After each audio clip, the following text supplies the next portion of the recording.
I'm Ranjana and I'm your MC for the day. I'm Outreach Director for Impact Investors Council. Welcome on board for today's session on transforming agriculture through blended finance, building resilient ecosystems. Today we've gathered here with a shared goal of driving positive social change in the agri sector by leveraging the power of blended finance. The event is being organized by Impact Investors Council, IIC, and the German Agency for International Cooperation, GIZ. Many of you know us very well, but for the others, IIC is a preeminent industry association striving to build the ecosystem for impact investing and for increasing the flow of capital for impact. And GIZ is the German development agency working for international development cooperation and international education work. For over 20 years, the GIZ has been working jointly with partners in India for sustainable economic, ecological, and social development.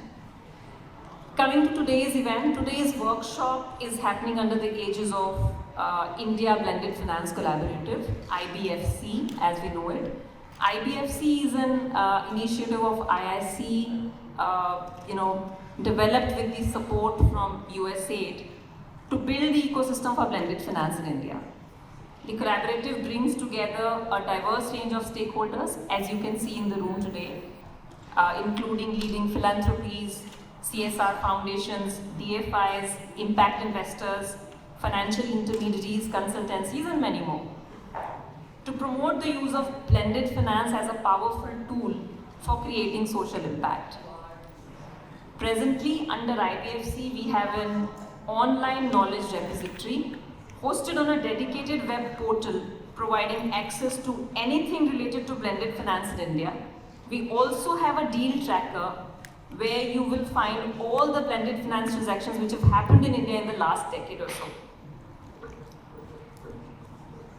We have conducted a lot of masterclasses to raise the knowledge about blended finance transactions, and have also conducted transaction-focused, sector-specific sessions like the one today we are holding, where we all come together and with our shared wisdom explore the innovative solutions to transform a particular sector.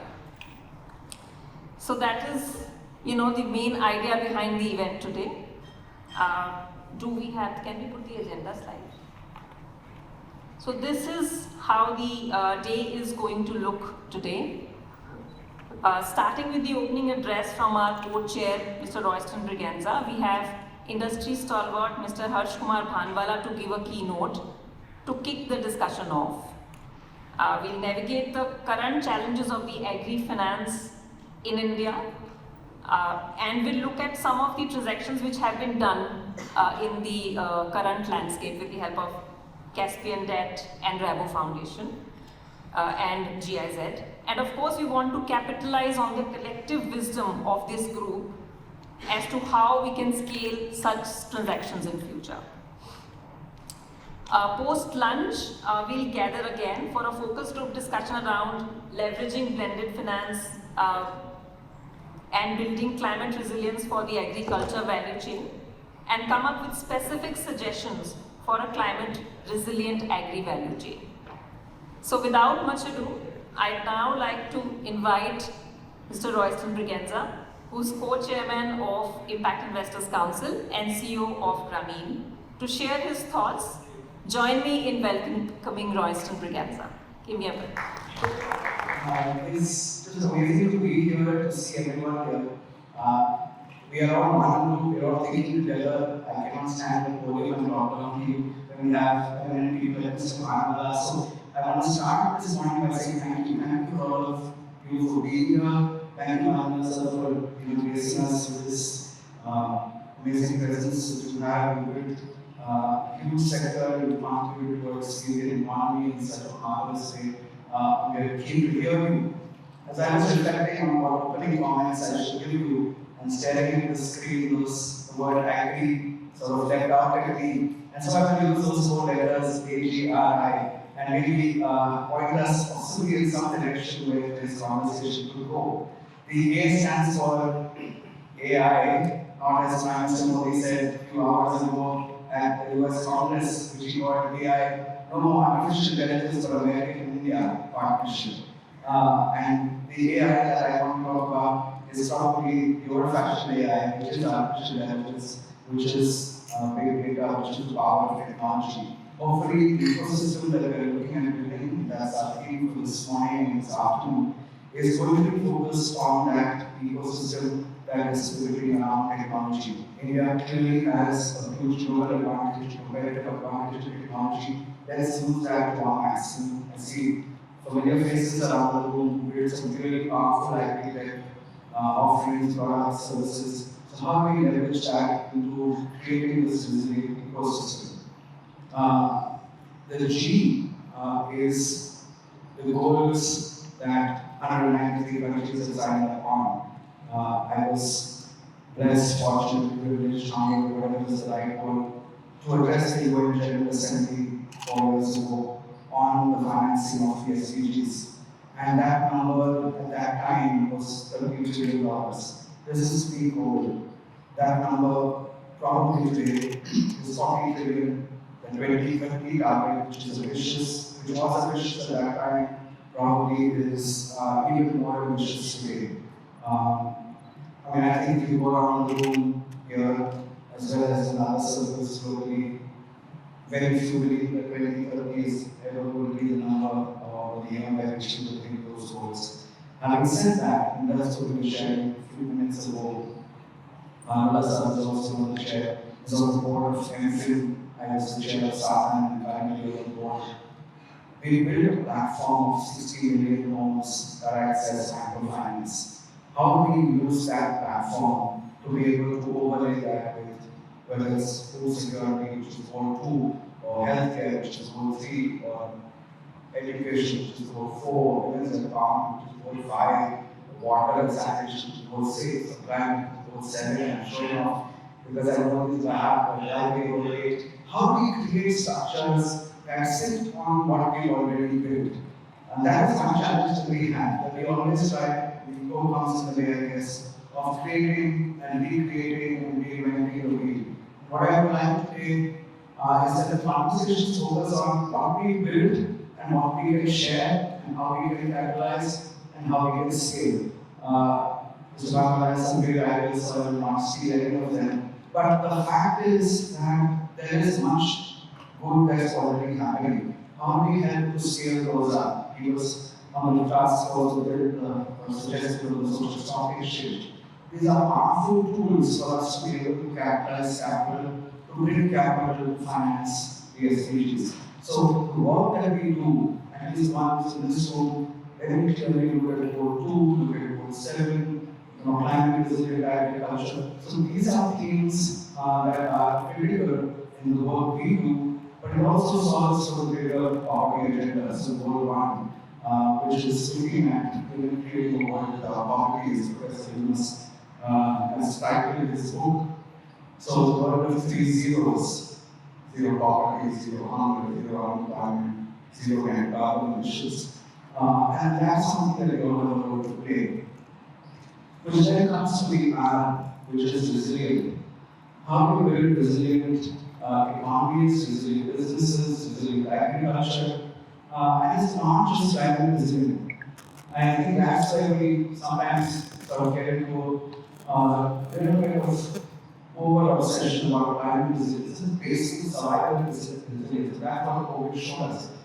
That businesses need to be resilient, we need to build that basic infrastructure, which is why I like that word ecosystem on the screen. How do we build an ecosystem that supports the resilience? We can't say that we will take 3 years to do the debt, 2 years to do the financing we need. They need it now, otherwise they will die. One pieces of the puzzle can be solved and at least have some liquidity on tap. I can see my friend Arvind in the room, and they've done some incredible work on guarantees and being able to support people like us and others to be able to provide liquidity at the right time to the right enterprises. So how do we build resilience into the enterprises that we serve? And finally, which is innovative financing. There is background financing that was always done 30 years ago, and banking had reached 60% of the population, maybe in Bangladesh. And that's when Gandhi came up with the GLG model. How do we turn in existing financing models on its head, challenge the existing systems to create new financing products?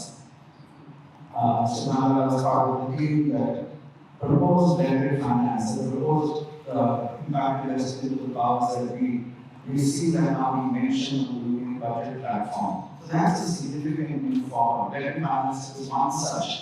We've now pioneered the micro SDG impact bonds. So while the world is doing $100 million bonds and $500 million bonds, we would rather do 100 bonds of 1 million each, or 500 bonds of 1 million each. So micro bonds that help to address simply capital needs of impact enterprises.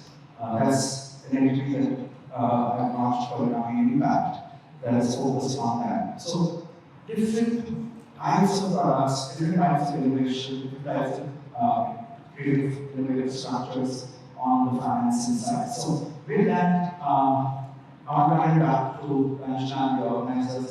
I want to welcome you all, keep the excitement going, turn up the lights in this room, we can't fall asleep, too much is better than us. Thank you.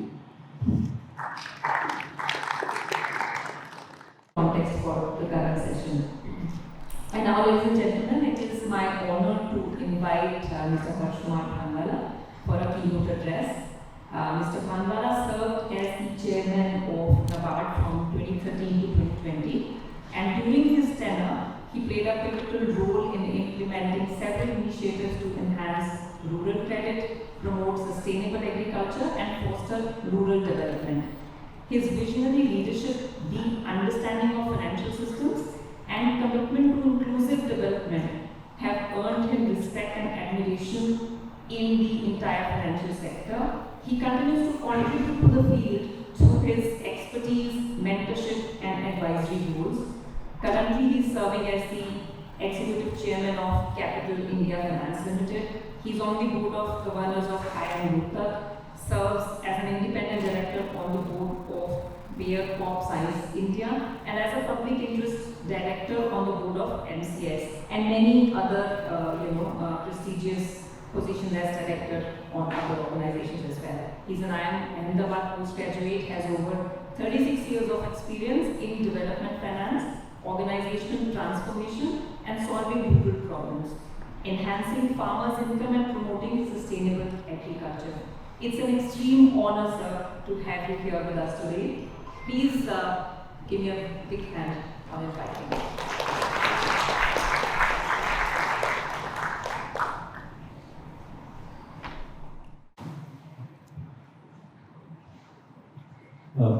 Good morning, everyone. Namaskar, आप सबको. लंबी introduction दी, पता लगा कि शायद मेरी बात नहीं हो रही है, क्योंकि गवर्नमेंट में एक आदत पड़ जाती है, आप पीछे रह के काम करना सीख जाते हैं. आई थिंक हमें आज के टॉपिक में भी एक ऐसे ही व्यक्ति को फोकस करके आगे अपना नियति बनानी है. Who is a farmer household. And the moment you think of transforming agriculture, I think central piece is, what does the farmer think of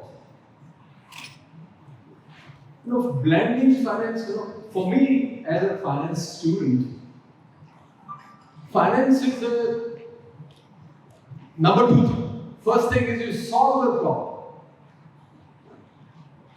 And then finance contributes. So for me, blended finance comes a little later.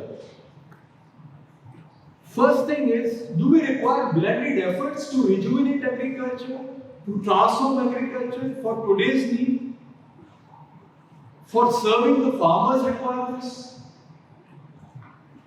for catering to the needs of differentiated market segments operating across globe?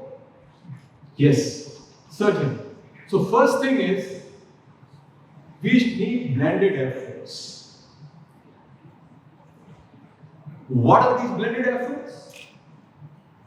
I think we've seen ever since I grew up in a village. And community living to me was nothing new. Everything that we did was a blended effort of the community. We had a common village land which used to be serving as a grassland for all the animals. I'm talking about 60 years, we got a bunch of commons left today. We used to have, for certain fodder trees for animals, the entire cow dung and other silage which was available in the village was brought to that commons and was converted into some kind of the modern biogas created slurry and the nutrient-based material that we create, but certainly it was very close to rejuvenating soil. उसको हम खाद बोलते थे. बड़े बड़े कुर्डी एक जगह north India से जो आते हैं, Kurdi was a place where all the cow dung was dumped after 1 year or 6 months. It transforms itself. Sustainable, no extra energy, nothing. But in today's modern setting, when the agricultural needs have transformed, the demand is much higher than what it was. Our population has grown. Our resources have degraded. There is a soil degradation. Availability of water is not there all the time. The whole country is shivering in the prospect of a not so good monsoon. The policies are changing. Stock limits have been defined differently now than what it was for various cereal crops and other items of food by various state governments.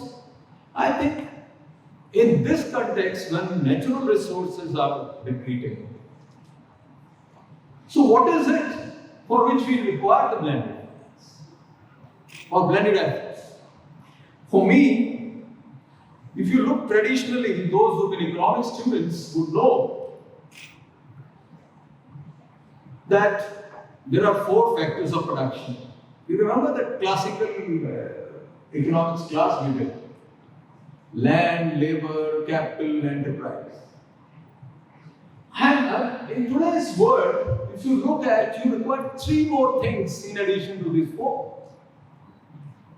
And these 3 are important for us because if we are talking of blending efforts and inter alia the blended finance, then we have to, we just can't afford to neglect this. I think technology is playing an important role.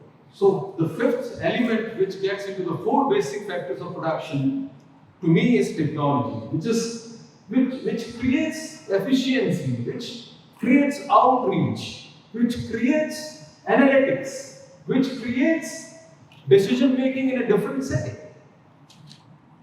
And it also empowers individuals. Number of times you would have heard our Honorable Prime Minister and others talking about opening of Jan Dhan accounts, feeling empowered, women feeling empowered. We had Yoga Day 2 days ago. The moment yoga, it rejuvenates, it improves my health, etc., etc. This is what we all think. And a social person and a politician, what does he say? Yoga connects the world. Yoga connects the society. So similarly, technology is a game changer today. It is cutting across hierarchies. It is enabling, motivating, rejuvenating entire efforts of individuals in their efforts to make contributions to the society and for themselves. So I will add that as a capital. And then, 2 things. Recently, after every month or so, the impact funds or the venture capitalists get worried about the governance issues in certain startups, whether they are impact or pure profit or whatever. So, what principles drive these blended efforts, governance issues? Is it pure profit making? Is it the centerpiece is the farmer? Or who is the centerpiece? Or the person who is consuming? So it's basically governance also comes to the table when we have the blended finance or blended efforts. Then social, societal. Now it's very easy to see, people say ESG, much easy, everybody says that way. लेकिन अगर आप इसको समझेंगे तो हर एक चीज समाज के लिए हो रही है. We are an individual, we are a social animal. And all of us as social animals have deep connections around. If you think of an individual as an economic entrepreneur, as an economic entity, you are grossly mistaken in your efforts to any impact. One is a social animal.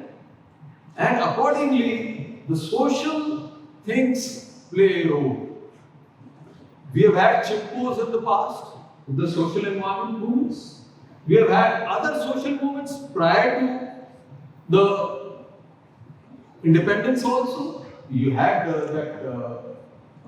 Indigo movement, which had basically economic orientation. We had Salt movement.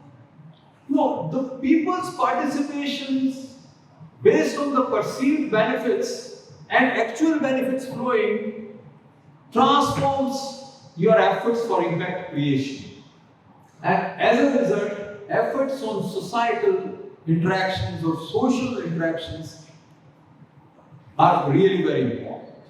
So for me, when we talk about blended efforts, in addition to the original four, please add these three. I found them useful.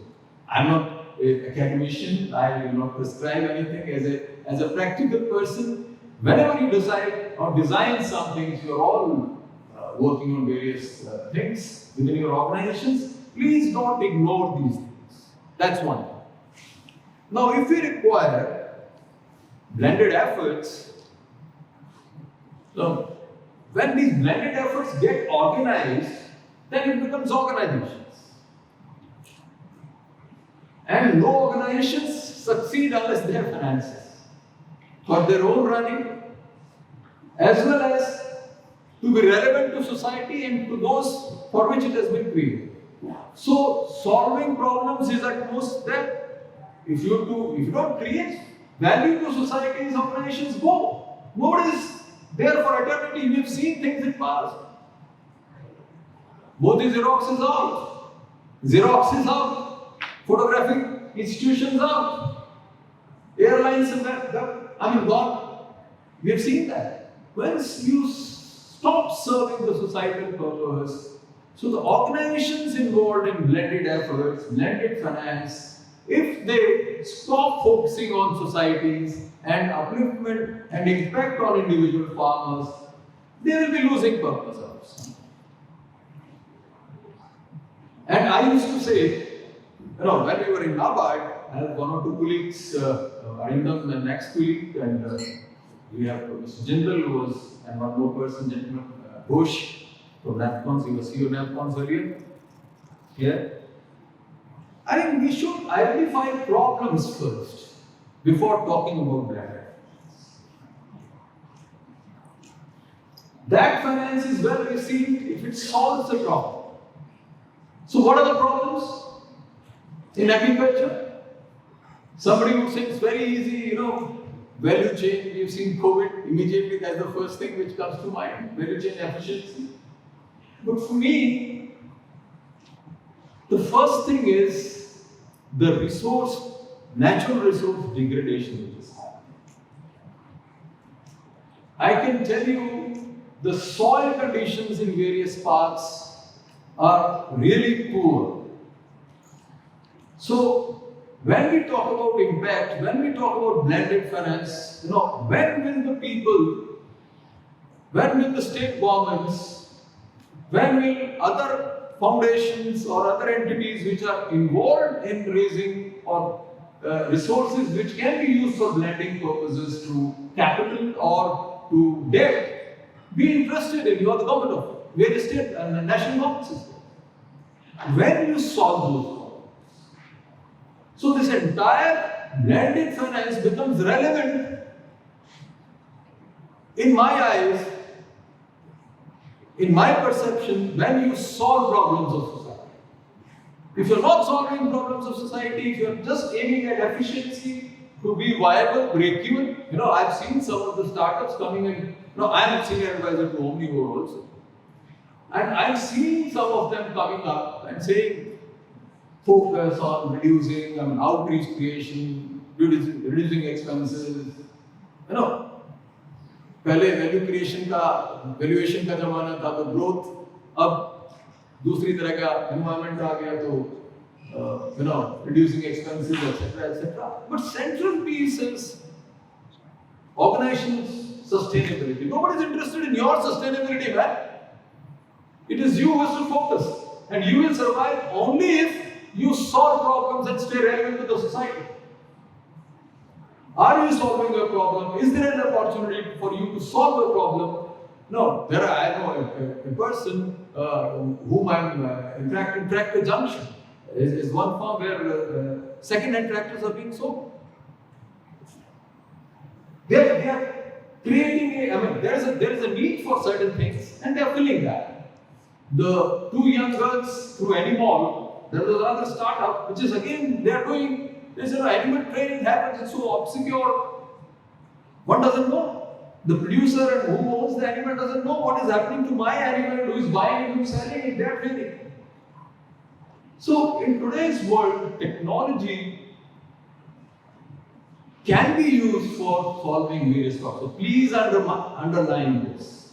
If your efforts on agriculture or on rural development are bereft of societal problem solutions, please don't attempt too many things on blending, because then a lot of things will get dirty. If you blend in a glass, water, other things, sugar, blending creates lots of problems.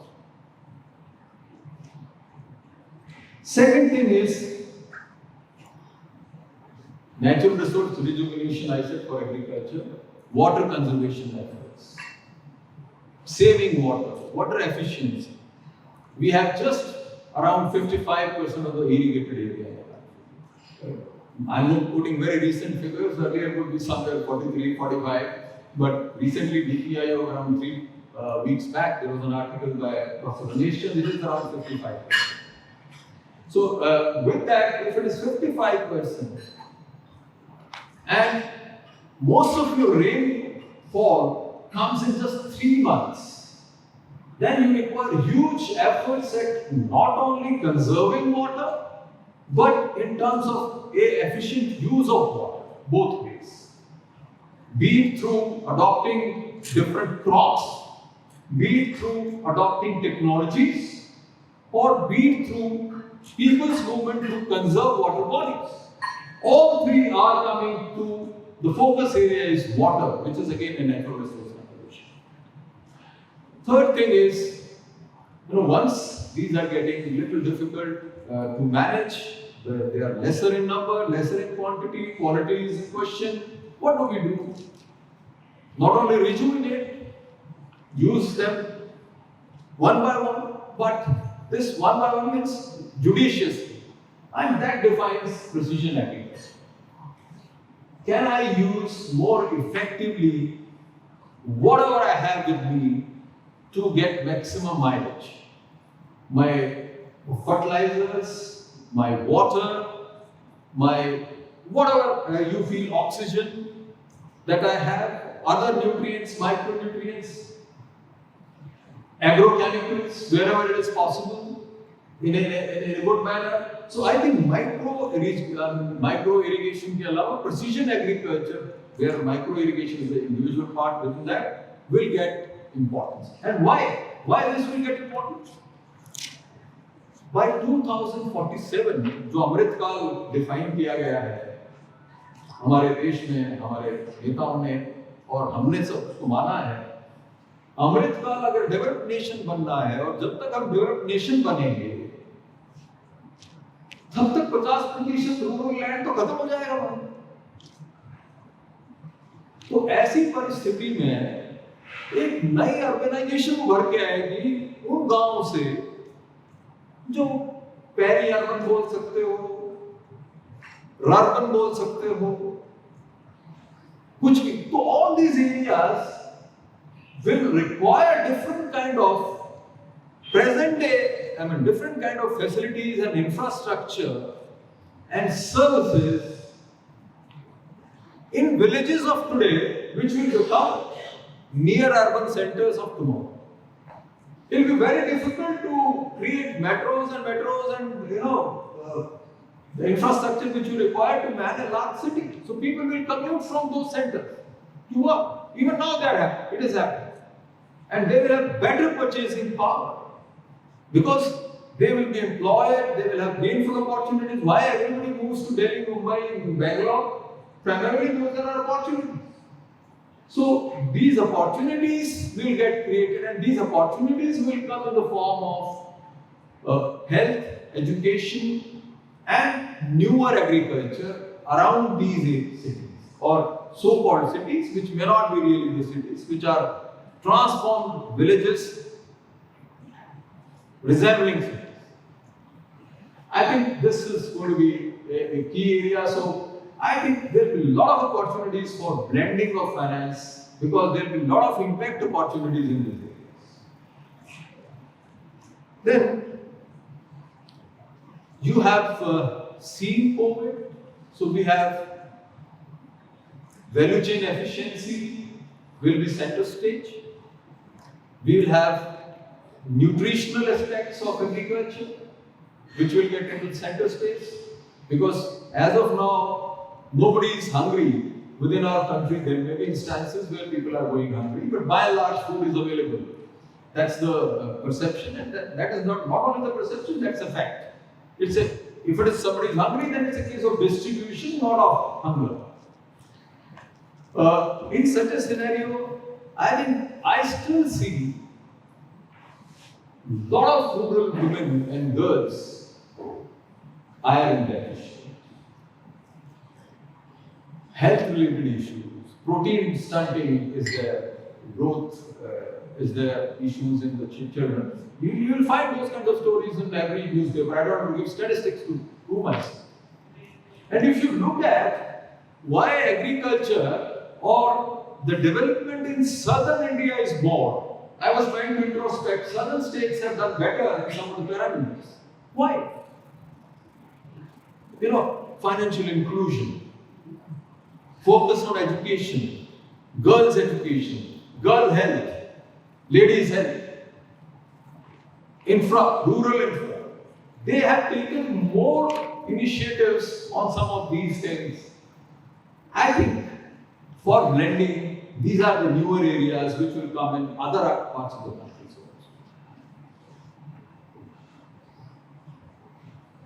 अभी मुझसे पहले जो को-चेयर हैं invest council के मेरे साथ बैठे हुए थे, मेरे मित्र हैं, मित्र तो अभी मैंने लेकिन नाम सुना, उन्होंने एनवायरनमेंट की बात।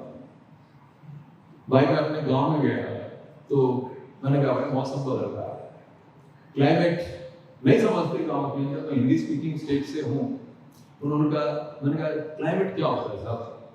मैंने कहा मौसम बदल रहा है, देख गर्मी इतनी नहीं होती थी, जून के अंदर इतनी बारिश हो रही है। सिर्फ मेरा मौसम तो बदलेगा, मेरे घर में तो वही चारपाई है, वही खाट है, वही चूल्हा है, मेरा मौसम तो ये है। So these aspiration levels in rural areas, agriculture cannot be seen in isolation of rural development and aspirations of the rural youth. I think if you're talking of blended finance, we have to somehow, can some of you undertake aspirational surveys in rural areas regularly, 3 years, 2 years, on aspirations. And gaps. We have consumer surveys that RBI comes out with. We have the corporate surveys. क्या ग्रामीण house hold की aspiration के सर्वे सब कुछ कर सकते हैं अगर हम blended? I am sure there will be institutions ready to fund it. So we will have more of opportunities, more analytics, etc., where organizations can play that role. In addition, everything that we produce today in agriculture or wherever is catering to a market. And we have newer markets, more interconnected markets, and we have differentiated markets. Mind you, most of the retails that have flourished, catered to, served till now are basically either urban, semi-urban, not rural.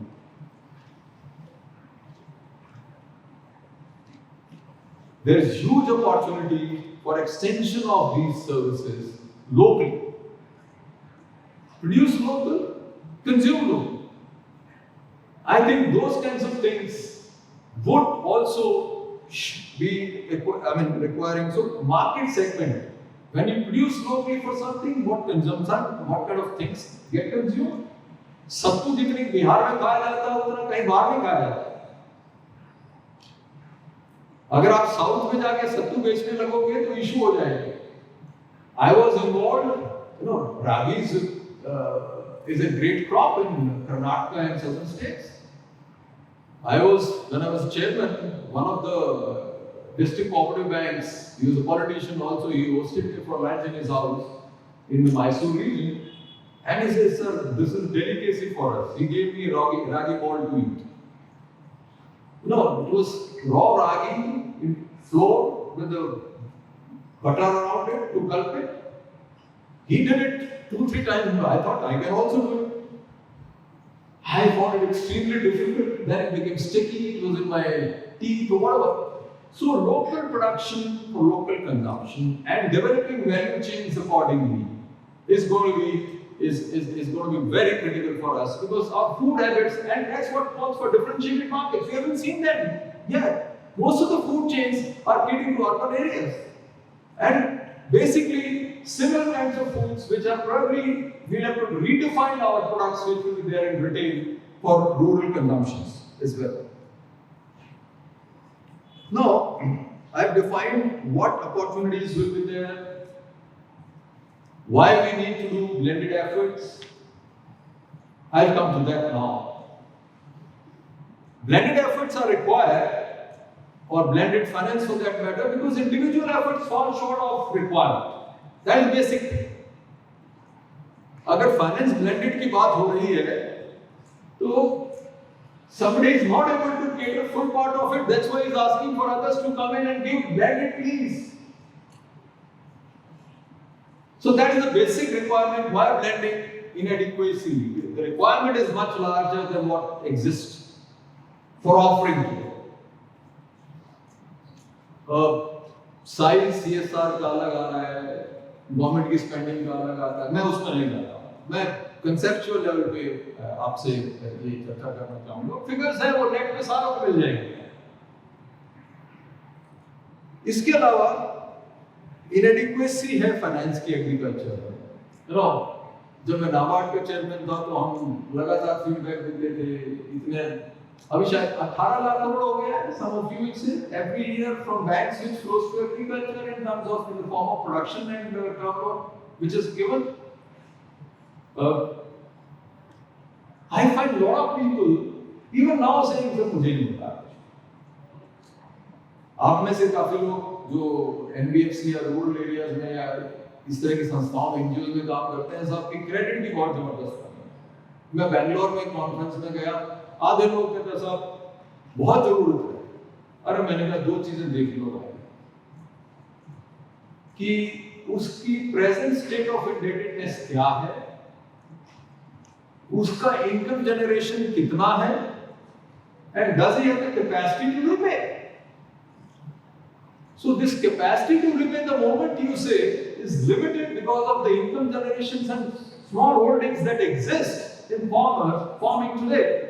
So why can't we offer blended finance? Government started blending in some form, interest subvention. No, it's blending. Zero cost money coming to you in the form of, along with your loan. I think some of your bankers would say that interest subvention is 4% for production credit. And in some certain areas, it's almost zero, because some state governments also give it, and then some cooperative banks are also offering 1 or 2% from their own side. So it's zero interest rate for the farmer.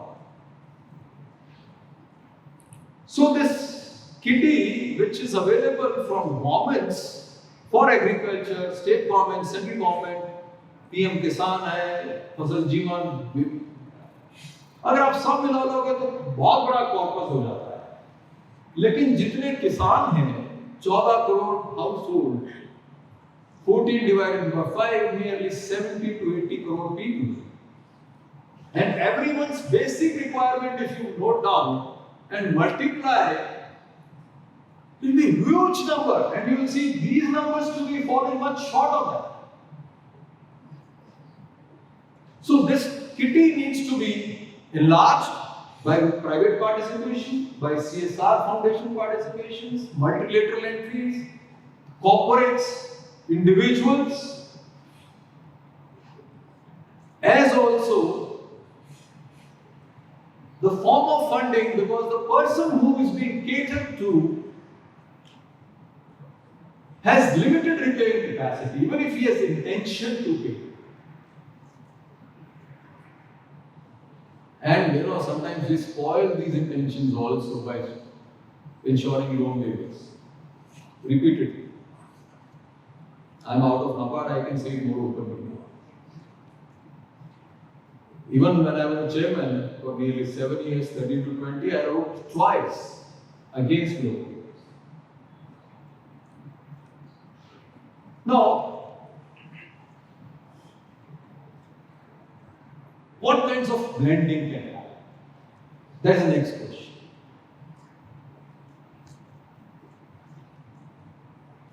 किसी की पैसे से सहायता करनी है, तो आप कैसे करते हो? मेरा बेटा होता है, मत देगा कुछ, my son or a daughter, come on, take it. So one is pure grant, right? Transfer payments. There are different words to define this. What is the second form of blending which can happen? Listen, son. Son, you have to be more careful, or a daughter, you have to be more forthcoming. You share more. When it comes to son-in-law asking for something, or a daughter-in-law asking for something, you say, okay, I give you right now, you need it. You please return me after. I will not charge any interest. So this is soft. Revolving credit. Whatever you call it. Then your next relative next to you in the village, extended family, he says, uncle, मेरे को tractor लेना है, मुझे guarantor चाहिए. Can you become my guarantor? So that's next instrument which is coming. I mean, this is all around us. We don't have to discover it from somewhere that blended finance में कोई आकाश से कोई चीज उतर के आई है भाई. It's all around us. It's a question of structuring. What instrument to be used when? I'll give you equity. 2 or 3 friends join in together. भैया 10 पैसे का मेरा हिस्सा भी डालो.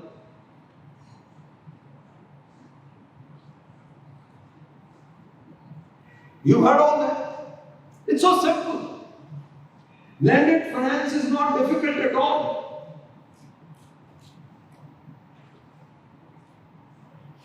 What are the things? Can you suggest some more things? I've given you some of these things. So I've listed some of these. Normal debt, soft debt, equity support, subordinate debt, guarantees, credit enhancements. Guarantees is basically credit enhancements. Partial blend, कई तरह की चीजें आ जाती हैं, derivatives और कई चीजें, swaps, नए नाम हैं उनके, लेकिन चीज वही है. Revolving fund assistance, grant support, long-term debt support. No, you say कि भैया 25 साल तक मुझे मत देगा. That itself is a big thing. Infra is thriving on your long-term support. You charge me interest rate, I don't mind, but just 7-8 साल में ले लो, उसके बाद कर दूँगा.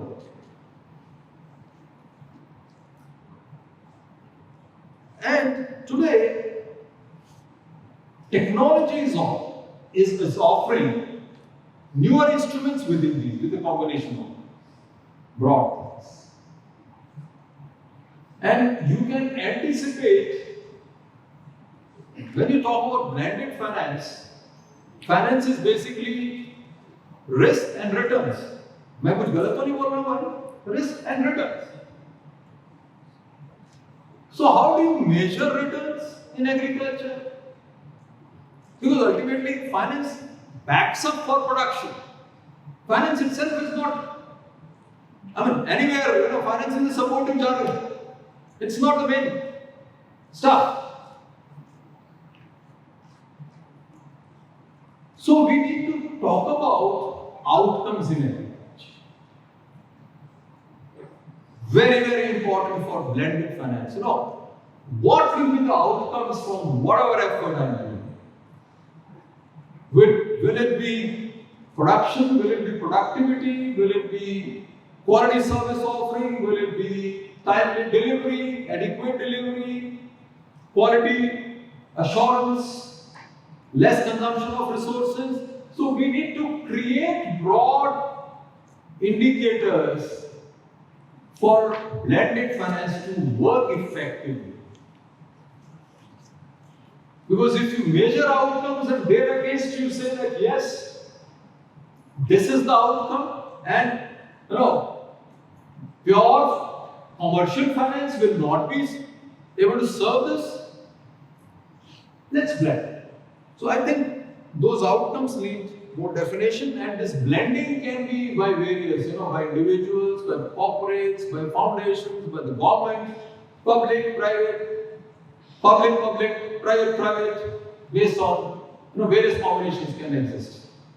So blending is required in agriculture because income generation is less, because variability in income of individuals is quite high, and asset base with the farmer to protect himself is very low.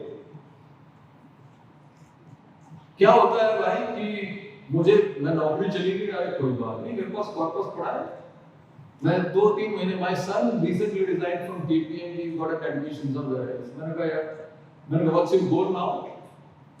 He says I am traveling to 5 countries. मैंने कहा 5 गांव में भी जा रहा हूँ, तो वो कहता है कि हाँ मैं जाऊंगा, तो गाड़ी दे दो. मैंने कहा विदेश जाएगा तो कहाँ से आएगा पैसा? तो वो मैंने सेव कर रखी है. तो जब तक ये स्टेप मदरली आउटलुक होगी एग्रीकल्चर के प्रति या रूरल एरियाज के प्रति, मेरे घर में ही है, तो कोई ऐसा फाइनेंस काम नहीं आना. ब्लेंडिंग के लिए कौन आएगा सामने? संवेदना जरूरी है, और आजकल संवेदना ऐसे नहीं आती है, वो संवेदना को टेबल पे लाना पड़ता है ताकि वो दिखे, संवेदना अपने आप में बोले.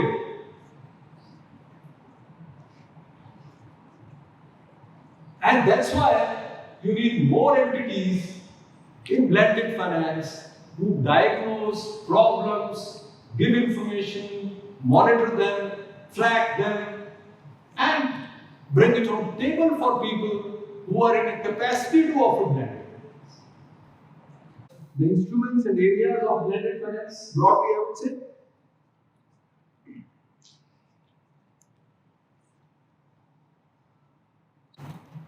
Then, till now, one area which really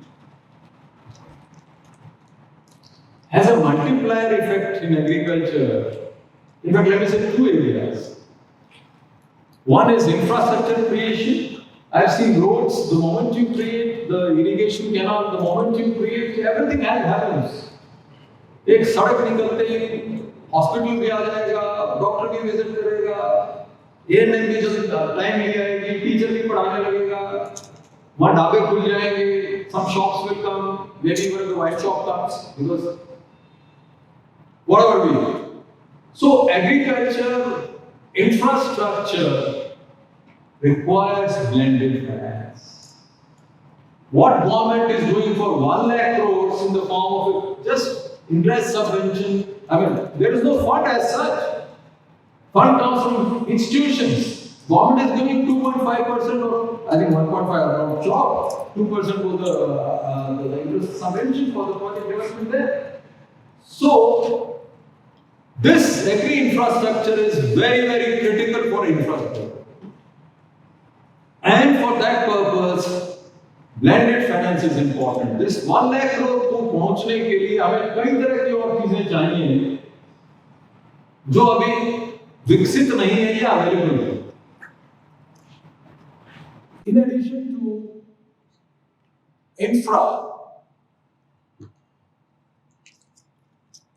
you also require multilateralism. Infrastructure creation is very important. Before multilateralism, I forgot, I said two things. Second thing is education. The education which is agriculture education, it's outdated. आप उनके syllabus को देखो. I have spoken to various vice chancellors and there is no revision of syllabus. And can we have newer instruments of short duration courses for 10th, 12th? Can it come at the school level, agriculture teaching itself? And is there sustainability in it? Or just production? So, climate related things, etc., sustainability related things, etc., will get focus if we transform education. And our production and productivity issues will get transformed only if there are efforts on R&D, etc. We have large base of ICR institutions.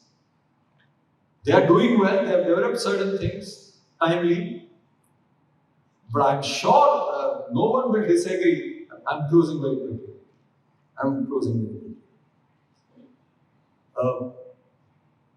Who will say that these can be used better? There is scope for improvement in their effective use or their efficiency. And that's why some of the young people have got into the biological sphere or chemical sphere, developing particles or newer ways of biologicals to give impetus to agriculture production and productivity. I think this is what is called deep tech. And they need to be supported extensively through blended finance. And it is they who will drive our food requirements and nutritional requirements of the future. Fortified rice, everybody talks about. How much is the production of fortified rice here? I haven't seen. अखबारों में रोज चर्चा रहती है, iron की कमी पूरी हो जाएगी उससे. For the rural youth. Then, finally, multilateralism, I said, because bilateral deals are time-consuming, non-transparent, limited, and demonstration effect not there. Many times I've seen. So that's why, when this offer came that I should be heading the Social Stock Exchange Group from SEBI, I immediately jumped at it because that was an attempt to create a multilateral platform within the country. Multilateral के बार World Bank, ADB और इनको सोचते हैं हम संस्थाओं. Multilateralism is दो के अलावा तीसरा, चौथा, पांचवा सबको देखें. That is multilateralism. Multilateral institutions. पता नहीं इंस्टीट्यूशन शब्द भी 4-5 संस्थाओं ने अपनी तरफ कब्जा लिया है. तो जब भी हम संस्था भी बोलते हैं तो 4-5 इंस्टीट्यूशन की याद आती है. So, multilateralism in true sense. Can we offer things on platform that yes, these are the things which require blended finance because they create impact? And can we have equally important, let me say, weightage to the outcomes from the social outcomes or impact outcomes in addition to the financial outcomes? So when we suggested to SEBI zero coupon, zero bond, they said, what is this? I mean, zero coupon, zero principal, Jet C, Jet B. What is this? Said, basically, you should understand that impact is also a return, has a return. And if you give primacy to that, then that return is available. You may not have a coupon on it, you may not have the principal return on it. I think we need to change. I think we need to create this broader environment, not only through technology, by enabling non-governmental organizations, in knowing what financial markets are, and also the financial markets know what these NGOs are, what do they do, and what institutions other than, outside, who are working for impact, basically. Not only just, it can be for profit, it could be non-profit. So we have defined impact very well beyond SDGs. Incubation fund करना है किसी को, वो SDG में कहीं नहीं लिखा है। ये जो लेबर घूम रही थी कोविड के समय, जब लॉकडाउन हुआ था, माइग्रेंट की प्रॉब्लम को सॉल्व करना कहीं नहीं लिखा है एसडीजी के अंदर। तो हमने 4-5 we kept that as the base and had good outcomes from SDGs, and also 15-16 broad areas we have given based on Indian ethos, the Indian requirements. So lastly, my closing line is, blended finance in agriculture has to be on Indian ethos, Indian understanding of agriculture. Thank you very much. It's been very insightful, and I think we've really got the essence that rural development and rural aspirations, rural livelihoods to be at the front and center of whatever planning we do in agriculture going forward. And no doubt, I think the concept of blended finance has been there since time immemorial. We just, I think, coming out with newer, fancier structures, but yes, those need to be more effective for it to be actually reaching the ground. Now coming to our next section, I'll be handing over to my colleague Divya Pillai, Senior Manager Research at IISc. We'll navigate through the current challenges of agri-financing in India with the help of some of our esteemed guests and speakers. So over to you, Divya. Thank you, Ranjana. A very good morning to all of you. Thank you, sir, for all your remarks. I know we were thinking what should be the focus points of this discussion, what aspects should we speak on the deck, and I think it's very redundant on my part to add anything more to what you've already covered. Having said that, we put together a few perspectives just to kind of set the lay of the land of what exactly is currently happening in agriculture financing and where do these gaps lie. A few numbers: more than 80% of the land holding lies with small and marginal farmers.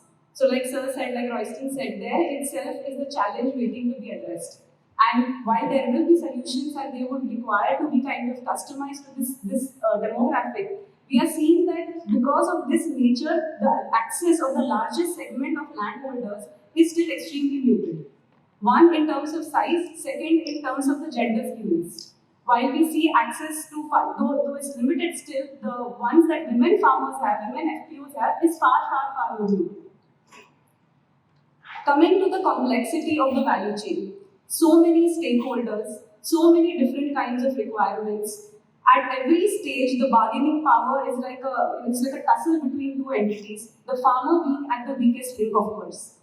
There's an overriding policy overarching all of this, where of course schemes are coming, incentives are coming, yet putting into perspective all of these players into a value chain which has different requirements for different seasons, it just kind of emphasizes the gravitas of what we are really talking about.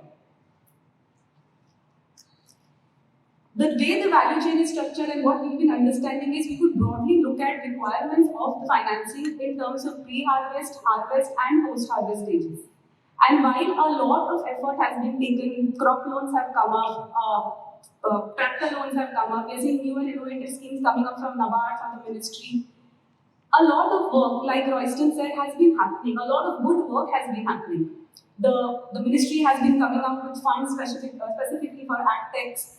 The banks are kind of customizing their solutions to meet the ever-changing requirements of the sector.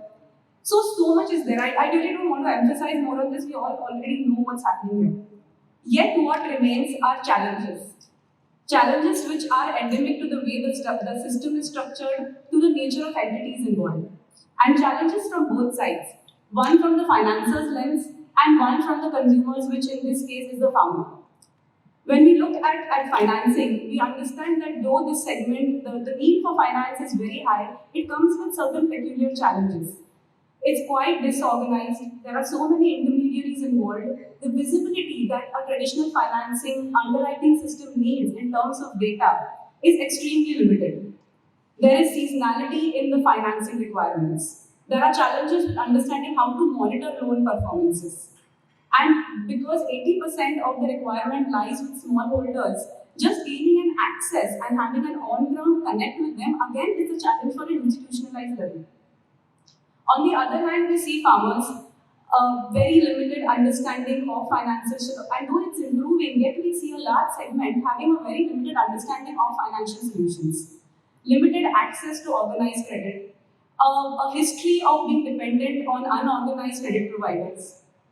And all in all, though there has been increase in awareness, technology is seeping in, we still have a long way to go. So keeping this kind of a landscape, the perspective in mind, what we'd really like to understand now is the perspective from the debt lenders. How is it that they are seeing what's happening in this space? What has been their experience? And what are those areas where banks and different partnerships can come together to come up with a blended approach? So with that, I'd like to invite Sohini Sen. She heads Priority Sector Lending and Inclusive Banking at Axis Bank.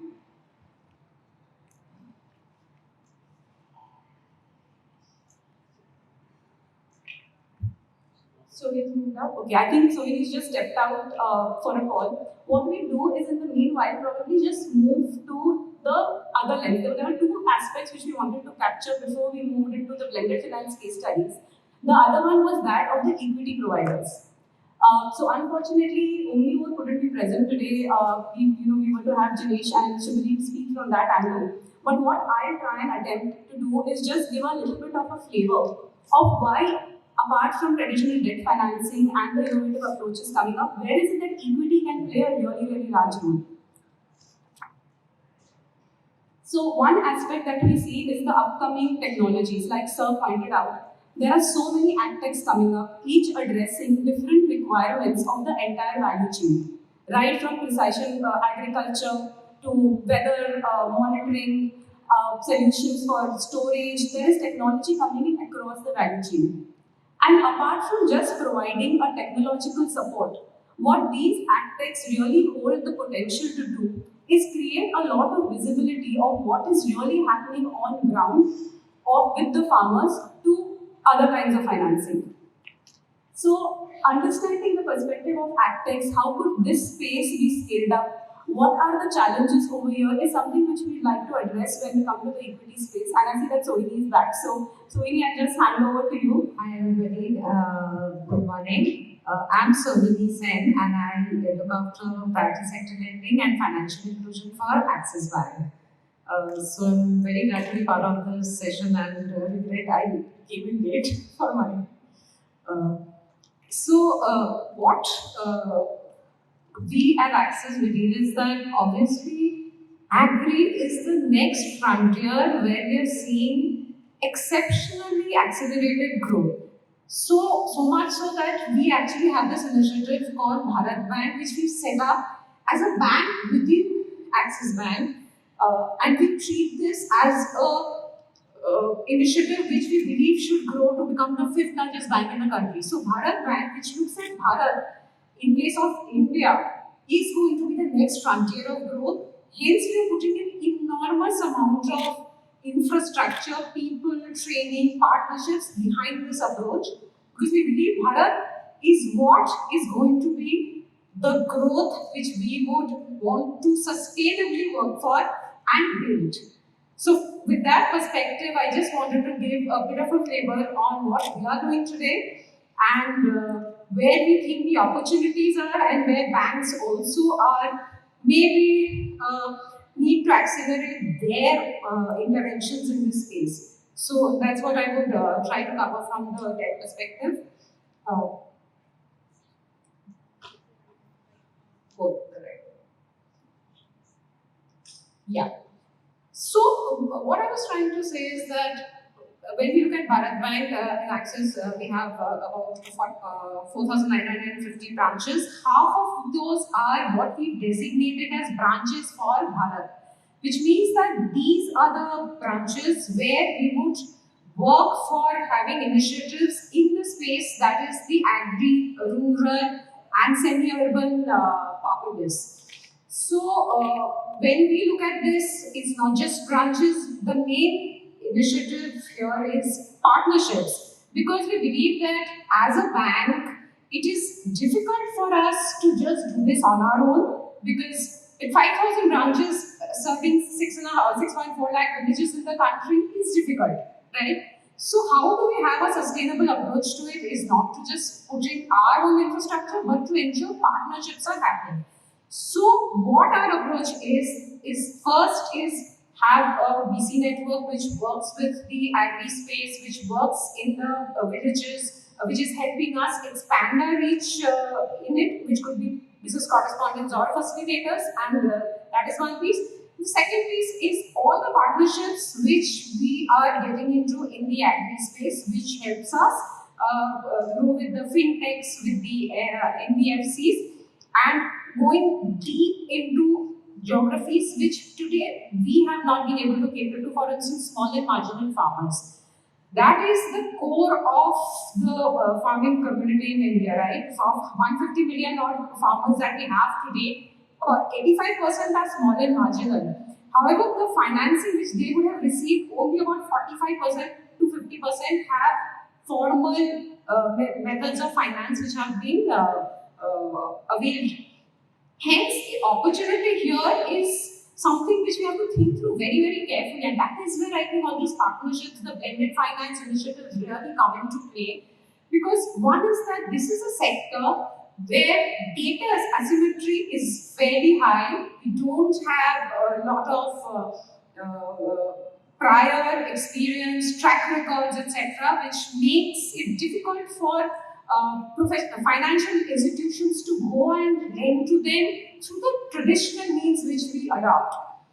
So scorecard-based funding, scorecard-based assessments, then alternative assessment methods which we can get into place, partnerships with players in the market who are in this space.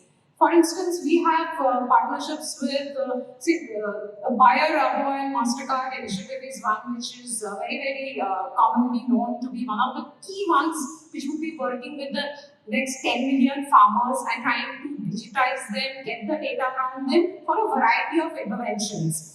Right? Finance being one of the key things, and we are looking at partnering, and we are today working very actively with Bayer and the partners to see that how can we get this under the frame of products which are not the regular traditional farm loan products, because here the risk profiles are different. As I said, it has to be looked at very distinctly from the way we look at larger farmers. So we've developed small ticket size loans for some of these, and how do we understand that whether they are going to be viable for funding is what we look at. How much of suppose inputs they would have bought from these the fertilizer dealers of Bayer, or what is their how stable has their practices been, and their purchases being. So there are various different initiatives which we are having to take to see that these are viably funded by banks. And here, blended finance, while we've not tried blended finance here, we would definitely think blended finance has a really big role to play, because that helps in risk mitigation, whether you're looking at interest subsidies, whether you're looking at guarantees, etc.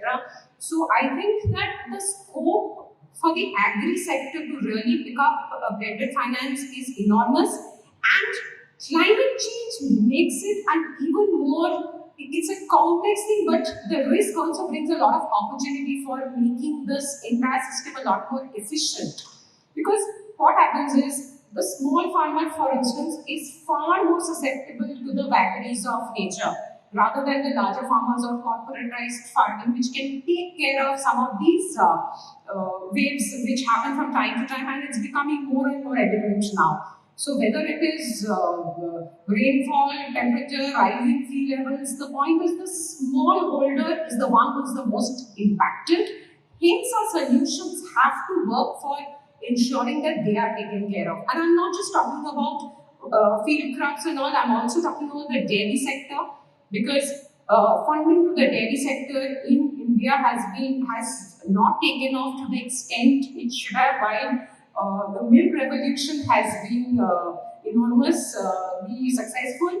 But finance from the banking sector has lagged it in a way. And climate change has a big impact on this also, because dairy farming has to be made more efficient. Dairy farming also contributes quite a bit to greenhouse gases, etc. So here also, I think there is a requirement for us to look at innovative financing modules, where not just financing the value chain of the dairy, but also ensuring that the efficiencies are improved, both with respect to methane, etc., which are being, which is a big contributor for climate issues, is looked at. So this holistic approach is what is very, very important for us as a bank to take. And I'm not saying that we'll be taking all the steps, but there is definitely that the banking sector needs to wake up to the fact that finance is not the only initiative or the responsibility, but the fact that ESG, even in agriculture, is an important thing. Because ESG is something banks have been working with. We started the first ESG initiative across the banking sector, but the bigger focus has always been in corporates. So climate change in corporate finance has been something which I think the banking sector has been very cognizant of. But agriculture is a sector where that requires a little more focus and a little more initiative from all our ends. So I mean, whether they're whatever capital structures, guarantees, etc., the partnerships are necessary for building this up, because banks themselves will always have they will have to have a profit motive, because that is the way banks and you have a shareholder obligation. So it is for the social sector and the banking sector and philanthropic funds to come together, because every philanthropic fund which comes in, there is at least a 10x usually acceleration to the commercial funds which can follow that. And this helps us also do small scale experiments, which gives us learning, gives us data to help us scale up this entire space. So I think in India, there is a lot of scope for us. And while interventions are happening today, there is a lot of scope with the buyers of the world. The ITC Mars, we have tied up with ITC, because ITC also has a large FPO program which they are working on, which is going to be a big frontier of growth, as well as on Mars, on the platform, they also are looking at 10 million farmers to be there in the next 5-year horizon. So once all these players can come together along with development finance, I think some of the solutions which we are talking about can really move. So, and I've covered a lot of this. So the one point which I was talking about is partnership, and we've been taking equity stakes also in some of the companies, so that our involvement in this space, in this agri, both pre-harvest, post-harvest, value chain space is a lot more defined. Government initiatives is something which now private sector banks are looking at seriously. Previously, it was more the ambit of public sector when you talk about government schemes in this case, because we talked about infrastructure in the keynote and how important that is. So Agri Infrastructure Fund is a 1 crore fund which most of the banks are looking at quite seriously. The only thing is that the fund itself, with a 3% subsidy, 2 crore limit, 7-year horizon, is structured for ensuring that the infrastructure needs of the country are given a boost. However, there's an interest rate cap, so sometimes it becomes difficult for banks to actually take advantage of these schemes because there is also a commercial perspective towards it, and the funding has to be viable given the risk mitigation that is required for some of the more greenfield structures. Hence, even for government schemes, if there is some sort of risk mitigation, lower cost funds which are available to the banks, it's easier for banks to take up some of the schemes, and there are enough schemes across the country. I mean, PM Kusum, Rishi Sanchai, all of these, all the MOFP initiatives, there are enough initiatives, but typically we see that there are interest caps which make it difficult for some of them to be viable for banks, and hence there is definitely scope for us to have some initiatives there. So I talked about some of the ITC and Buyer initiatives which we are doing. We've been working with blended finance other than agri also, but today I'm sticking to more of agri.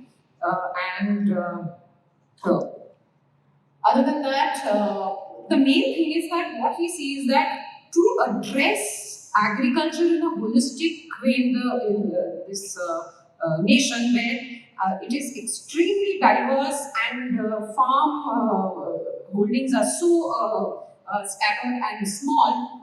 One is that product development, I'm thinking of smaller value products. So we have this initiative called Nano Loans, which we are trying to get across the system, which will help us reach out to the segment which is underserved, and other emerging products which is again to do with climate, like drip irrigation, solar pumps. While we have the products, the banking sector actually needs to find better models to work on these, because while there is a big capital subsidy program by the government, sometimes the vagaries of subsidies, the timing of subsidy being challenging.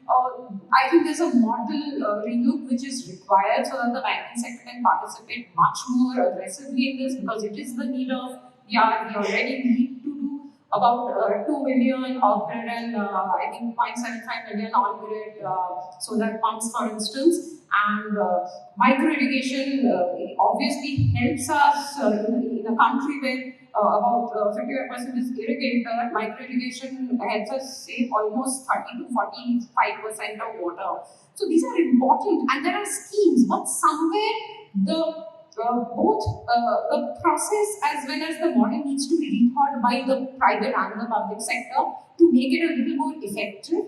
And because the interest is there, all the banks do want to work in this space, but there are certain structural challenges which we will need to overcome for us to be more effective in this segment.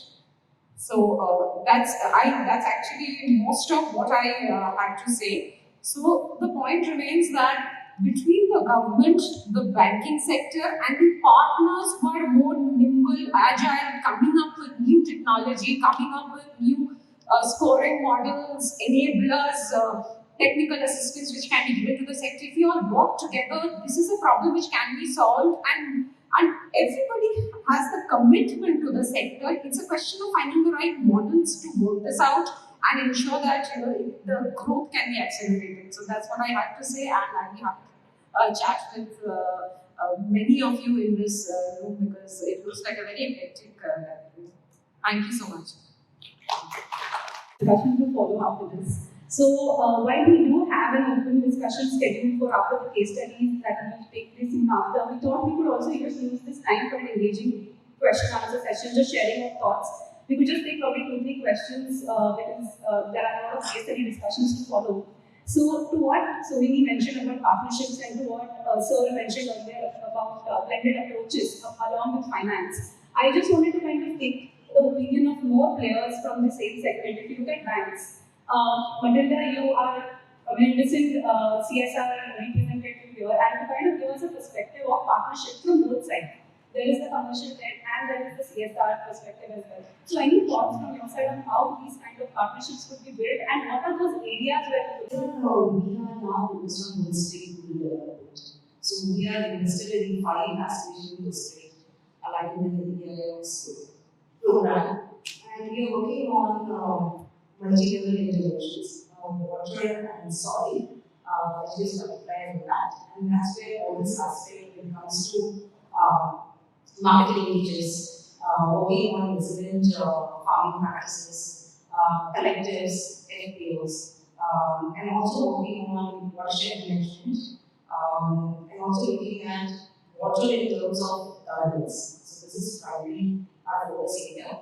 In addition to that, the whole vision of the project is to look at how we improve the income levels of the marginalized community, and we give agency to them to decide what they want to do with the money that they generate or the cost savings that they have. So having said this, the environmental basis, the baseline that we have conducted at these districts is quite large.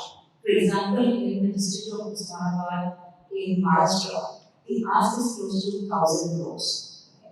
And whereas it is in line with putting close to 50 crores for that particular district over a 5 years period. We are looking at a convergence of 1:5 of government schemes, and we are basically aligning with Adarsh and other organizations working on social protection. So this is one very critical aspect. How do we leverage the schemes that are by the government of India at the state level, at the central level, so that the marginalized community, be it through direct and transfers or the schemes of NRLM, etc., different ministries, leverage or are capitalistic at the district level. There's a huge gap funding. So when we're talking about giving a 1:5 cover of conversion, there's a larger gap funding that is required at the district level. And we have now opened conversations with other corporates who are already working at the district level. For example, Bio Crop Science is working on defunct FPOs at the district level. So we are actually partnering with them as to how the knowledge of why these FPOs have turned defunct, and going forward the new FPOs who are there coming in that space, they can learn from those mistakes and ensure that they are sustainable. So these are couple aspects that we're working on not exactly blended finance, but on convergence and collaboration model. Now, when we're talking about government schemes, when we talk about solar pumps and solar irrigations, there's subsidy which comes in, but that comes with a tiny lag. How do we ensure that there is financing by mainstream banks and NBFCs or government capital who can support the farmers in the interim period? So these are a couple of initiatives that we are working. We have aligned ourselves with the district administration, the state chief secretariat. So very holistic project, and in the next 5 years, in the 5 projects that we are working, in the districts of Osmanabad, Begusarai, Bara, Bahaj, and Muzaffarnagar, we will be able to reach across 112 lakh beneficiaries and give them a sustainable income. So how do we ensure that CSR is more capitalistic? We focus on skilling, development of farm-based, non-farm-based livelihood. Also, water and soil, which touches each and every aspect of the social issue. We address that for the communities. So, one is that there is an increase in income level, and second is there is a reduction in the cost. So, these are the contours of the program that we are working. And the whole idea that we spoke about social stock exchange. The thought process is that after the runway which we are currently in, how do we take this across to a larger audience, being the retail investor and other corporates and other companies that are partners. So happy to chat separately in terms of how we can collaborate and work together. Like to ask or just share their thoughts on what we've just spoken. We will have a separate discussion as well. But if there's anyone who would like to raise any points, please feel free to do so. Yes. I hope you can see this thing. So I'm Srinivas Ramanujam. I'm from an incubator called Will Grow. I think the underlying premise when we're talking about blended finance is something today is not affordable, right? I mean, everyone's talking about credit scores and how that doesn't get met and hence we're blending in. So the question I have, and that's something for us to ponder, is why aren't we even looking at how those credit scoring models are made? Right? From the get-go, it seems to be geared for more manufacturing or more industrial or more urban settings. And if we know these issues have existed for pretty much ever, but we still talk the same credit models which have been imported from somewhere else, then obviously it's not going to work. And then obviously we're talking about blending. So is there even some thinking on just taking a complete new look at a credit model? Right? And I suspect some of that thinking, say, I'm using analogy here, in maybe digital lending or not good examples, but buy now, pay later kind of systems where people seem to be looking at social media behavior to say, okay, someone more credit worthy. I mean, I'm sure it has its faults, but the fact that someone's thinking of something else, some other behavioral pattern to look at, to judge an individual, why not pull some similar principles in this area? Looking at the credit scoring and the underwriting mechanism and how data can be leveraged is something for us to kind of ponder over, especially in context of the AgTechs that are coming up. Because a lot of data visibility could be built up through their support and kind of aligning traditional underwriting and technology. But I think, yeah, that's something for us to probably look at once we have the case studies coming up. So I think, yes. So, I'm reading this. I am a part of the sustainable finance there. I think we had some experience in the finance, not from a great way kind of CSR. 2016-17, we did a very finance project with the farmers in the Run of Kutch, who were basically the sort of farmers. So there we had collaborated with an NGO and a cooperative bank. Then we were providing credit enhancement, where we were providing liquidity, credit affordability, where we reduced the interest rate, and also provided capacity support for the farmers to switch from diesel pumps to solar pumps. So I think while we built this space very actively since the past many years, the first one is launching green bonds in India, being a part of different global commitments, including SBTi, all of these working in the climate space. We've always tried to sort of find a sweet spot where we actually act as leaders in this brilliant climate space, so we usually find the opportunity. Last year, of course, there was a little ups and downs also happened in the bank. But very glad to be a part of this and open to any kind of collaboration there. So, thanks. I'm sure, I would like to understand from you as well about how the entire sustainable finance and the approach that Yes Bank has been taking in that aspect. Yeah, I am in communications. So we've been working on process evaluations for around 14 SRLMs across the country and covering a large geography. Working across all the institutions that have been talked about here. So Matilda also mentioned working with BC Sakis, the business correspondents here, and the agri-facilitators. And there's been talk about working with the collectives as well. So the SNGs, the village organizations, and the CLMs. So that's a great initiative because working with these collectives actually helps us get access to the small and the marginal farmers, and then we are reaching out to the last person standing in the queue. So that's a great one. There was a lot of talk about testing different kinds of models. And these are like social experiments that we are conducting in different parts of the country. And glad that we're talking about evidence creation and evidence generation that might help us formulate different kinds of policies and inform different kinds of policies with better program implementation. The key outcome indicator, as we were all talking about, was increasing the household incomes. Another food for thought that I just wanted to leave it out there is how do we ensure that we sustain those incomes as well for farmers, so that once the project ends or maybe the credit stops, how does the farmer continue getting sustained incomes over a period of time, does not fall back into the poverty loop. Yeah. Bringing in that perspective about actually scaling up these solutions, because what we'll actually see in the case study is about how end-to-end programs have been designed so that it's not just a one program or just one type of a loan, but rather a rather holistic approach. So with that, we can move on to the case study discussions now. Dheeraj from Rabo Foundation will be speaking about the great work they've been doing in this space, a forerunner when it comes to credit enhancement measures for the agri system. So Dheeraj, over to you. Hi everyone.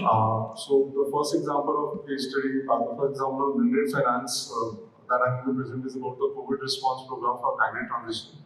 So during COVID, we realized that our partners in agri ecosystem are going to are facing the economic fallout from the COVID pandemic, and we need to intervene in some form to help them.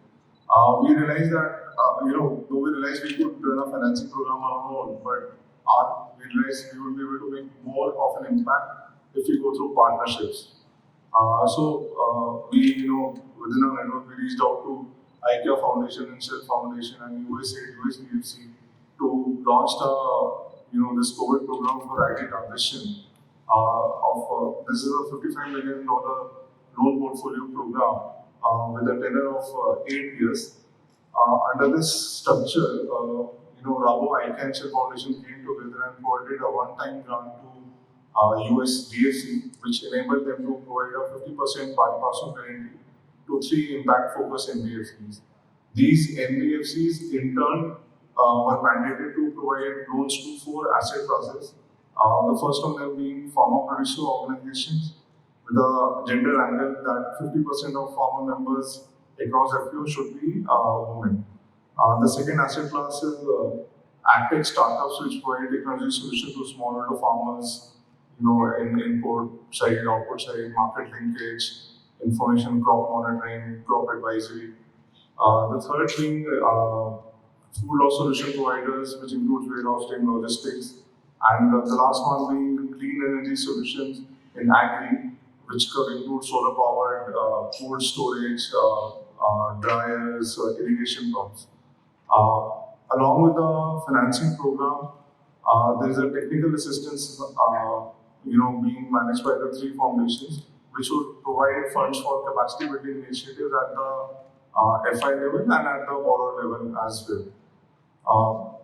So this is considering the complexity of the program. We had also hired an ML partner, Sambhuti, they are sitting here, and it's been 1.5 years into this program, and we have just done some assessment of the first year, and we'll soon coming out with the results of how the year 1 has progressed. The second, the blended finance program I'm going to talk about is the Sustainable Landscape Guarantee Program. This program we launched in September 2018. This again was, with the objective to provide financing to businesses operating in sustainable landscape sector, which includes agroforestry and businesses that that practice low emission land use. Agroforestry as such, faces many challenges. There is much less awareness about it, in the financial sector. There's a high gestation period which is considered risky, and even the farmers themselves have no awareness about it. So in order to address, to help facilitate financing more in this sector, we partnered with USAID to launch this Sustainable Landscape Guarantee Program, which is again a loan portfolio guarantee program of $15 million and for a tenure of 10 years. Under this structure, Rabo Foundation provided a first loss guarantee and USAID provided a 50% pari passu guarantee to 2 impact-focused NBFCs. And these NBFCs will in turn lend to agri enterprises, including FPOs, which are in sustainable landscape and projects that practice low emission land use and land management. So before we did these two big blended finance program, Bravo Foundation has been in in agri sector providing guarantees for the last 10 years. Though we have been in agri sector throughout, but for the last 10 years we have been in presenting issuing guarantees in India to facilitate debt. So we realize that India is a highly regulated country and getting foreign funds into India is not an easy task. We also realize that working with local partners and disbursing loans in local currency is much easier than getting foreign money in India. So we are rather realize that credit guarantees are a most efficient way of working with local banks and FI NBFCs to facilitate to our partners that we want to support. And so we have been providing credit guarantees to FPOs, AgTechs, agri enterprise, agri SMEs for the last 10 years. And we have, over our journey of 10 years that we have been guarantees, there are important takeaways that are mentioned there, in terms of impact assessment and credit monitoring. Everybody, I think, who's in a foundation understand the value of impact assessment, and especially for programs like the blended finance program that I talked about. Two examples that are very important to have an MEL partner to assess the impact. Our learnings has been that multilateral partnerships work very well. If we are able to find the like-minded institutions, we can leverage on their knowledge and expertise in defining and designing the program. They can help also leverage on the the amount of money that we invest in our program. Another thing which we want to do is help unlock mainstream financing from banks through partnership with AgFintech. The government is also trying to come up with, our other central bank is coming up with guidelines to help this process also. There is a lot of opportunity, but now I think there are more clear guidelines on the DLG structure, which can help us unlock that mainstream financing. We want to continue focus on climate. We will continue to focus on climate adaptation and mitigation solutions and empowerment of women in agriculture going forward. Apart from our continuing support to FPOs and AgTechs, government support is very much needed in this sector. I think everybody understands that. We talked about it a lot. Government has been supporting it. They have come up with, I would say, good support program for FPOs and startups. But execution is the key. So it is, best for the sector if their government's action and policies are actually implemented effectively at the ground level. And finally, one person talked about,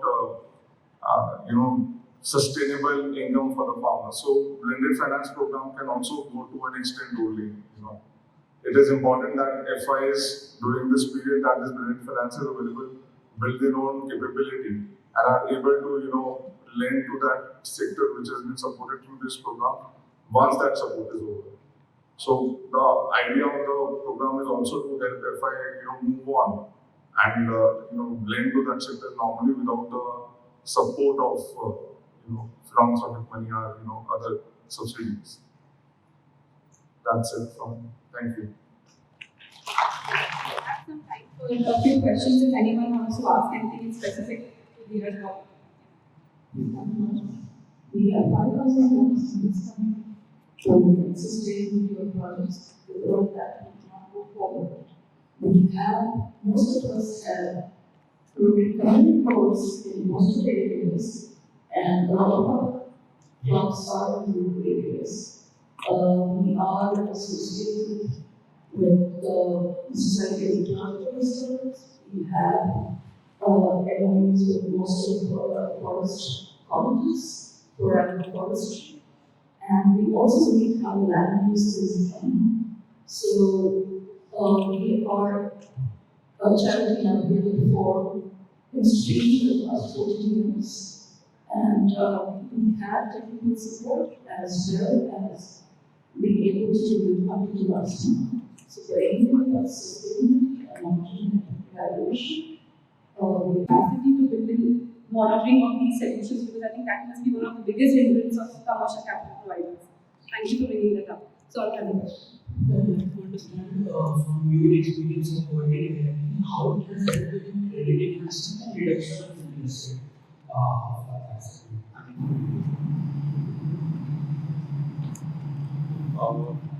The credit guarantees, in fact, is a risk mitigation tool, and so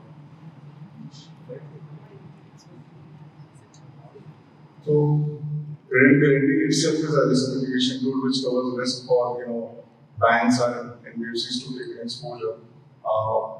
It has in the example that I have spoken about. Apart from that, we have also provided guarantees covering a large portion of the risk on an individual basis, also on a portfolio basis, to enable these banks and NBFCs to take an exposure on the sector where they would not.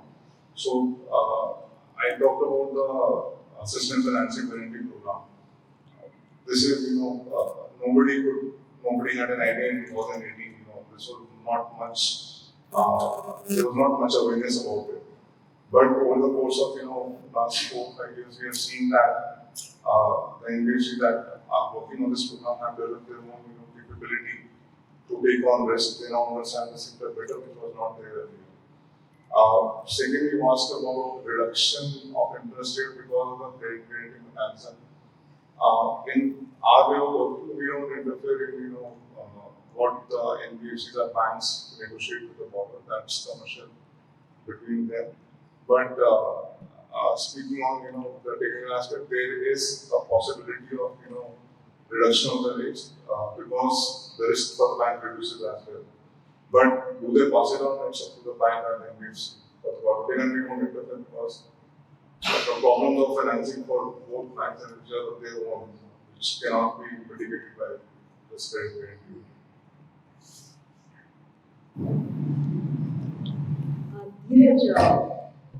As you see in the CSR space, the development impact bonds are primarily in the space of education.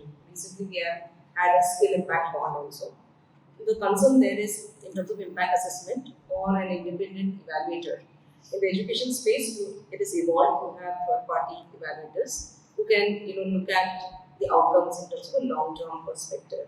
I see here that impact assessment has been a very key takeaway as part of this credit guarantee draft. And especially in the agri space, it would help, and especially the CSR organizations or blended finance structures that we would plan to get into in future, as to how does this impact monitoring and assessment work in the agri space.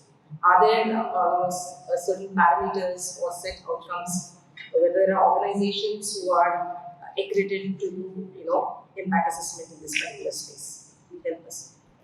Yes, so there are organizations, and you're right in the sense that impact assessment in agri is there, and we are also working with those partners, but we are also seeing that as much as developing education and in livelihood, it is yet to get to that level in agri.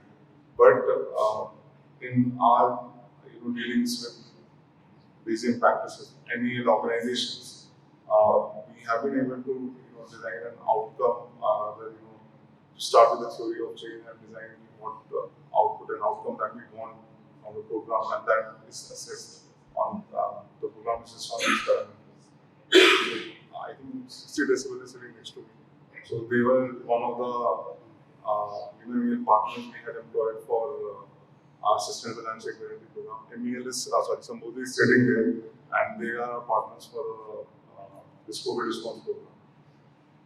It's certainly really great to have stability because, like I said, the Holistic Rural Development Program, we need to take it to the next level when we look at blended finance opportunities. And this aspect is going to be very critical in terms of how we can, review or assess the outcomes in terms of a long-term perspective.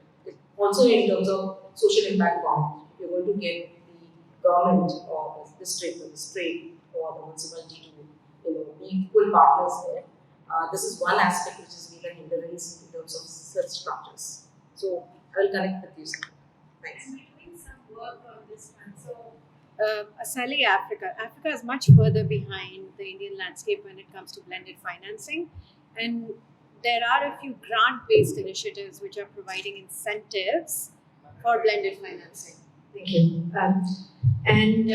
We are currently doing an evaluation where we're trying to understand whether capital that is put into agricultural SMEs is enabling growth at the SME level, and does that actually get reflected into changes in experience at the farmer level as well as changes in farmer resilience. So I can speak to that as well as the specific work that we're doing with Ramapan. Again, I'm Abhishek from Sambudhi Research. So we basically start the evaluation keeping in mind that it has to be accepted by the community that we are serving. So it has to generate some meaningful insights and learnings from the program so that it can be better implemented later. So we usually start with the theory of change and then we finalize on the outcome indicators, the impact level indicators. And based on the requirements of the study, we undertake different kinds of evaluations. Could be impact evaluations, could be process evaluations. And we try and help the program at different stages of time by gathering evidence. This could be generated using primary data, secondary data, and then sometimes satellite data as well for some of the watershed assignments that we are conducting in several parts of the country. Based on all these kinds of data, we come up with insights for the program. And as we can see, these are very slow-moving indicators when we're talking about household incomes or overall well-being of the household, change in soil and water conservation patterns. So these usually take longer gestation periods and a longer engagement with the community and with the partners to actually come up with these insights. So definitely would be glad to have a conversation later as well. Partners. So could you just talk a little bit more about, what's the time frame within which the same NBFC partners are willing to take, additional risk, right, in the absence of the guarantee? And what's the point at which you start to see other NBFCs who may not be partners also seeing interest? So the two examples I mentioned here in the presentation are the civil taxes program or blended finance that we work with the institute. There are multiple examples of how we have worked NBFCs supporting NGOs, actors on an individual basis, standalone basis, and moving on to a portfolio level. And Caspian is here. We have worked with them a lot in the past, providing facility financing to active startups over the past 5-6 years. In fact, our institution has been moved for the last 10 years. We have worked with some of the we are currently also working with some of the north. We have seen them, providing, supporting NGOs without much of the support that we used to provide them earlier. We have also seen them, grow their capability as in the primary financing space. That we were just starting, and because of our association with them and because of them working, in the sector, with us, we have developed this capability to understand the sector better. So we have definitely seen these, outcomes as a result of the program that we have done. Either individually or these long-term programs that we do. So we also do, these are 8 to 10 years programs, right? But we are also providing these on 1 year, 3 year, 5-year program levels. And if I mention about all the programs that we take, it will take 1 hour for the whole presentation to go about. But there are numerous examples where we have seen that our association with the NBFC has helped them also increase their learning of the sector and help them take more exposure on that sector, which they were not very able to learn.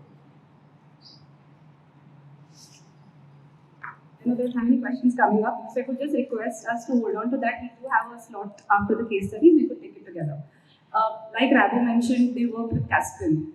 Again, as an entity which has been working extensively both on the debt and the equity side in the agri space.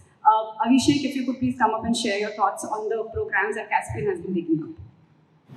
I work with Caspian Debt. So Caspian is an organization that has two separate organizations that is equity and debt. I represent the debt vertical. As far as the equity vertical is concerned, we are close to 20 years old, have set up several funds. The current fund that is operational is focused on making equity investments in early stage agri companies. Mostly focused on the input side and on the side of where we're trying to reduce drudgery of farming. So that's on the equity side. I'll talk more about the debt side today. Where out of the debt business, the last 10 years we funded. So we are a multi-sector debt business. We funded more than 250 companies across sectors like food and agri, clean energy, healthcare, financial inclusion, water and sanitation, and so on. So pretty much all the so-called impact sectors.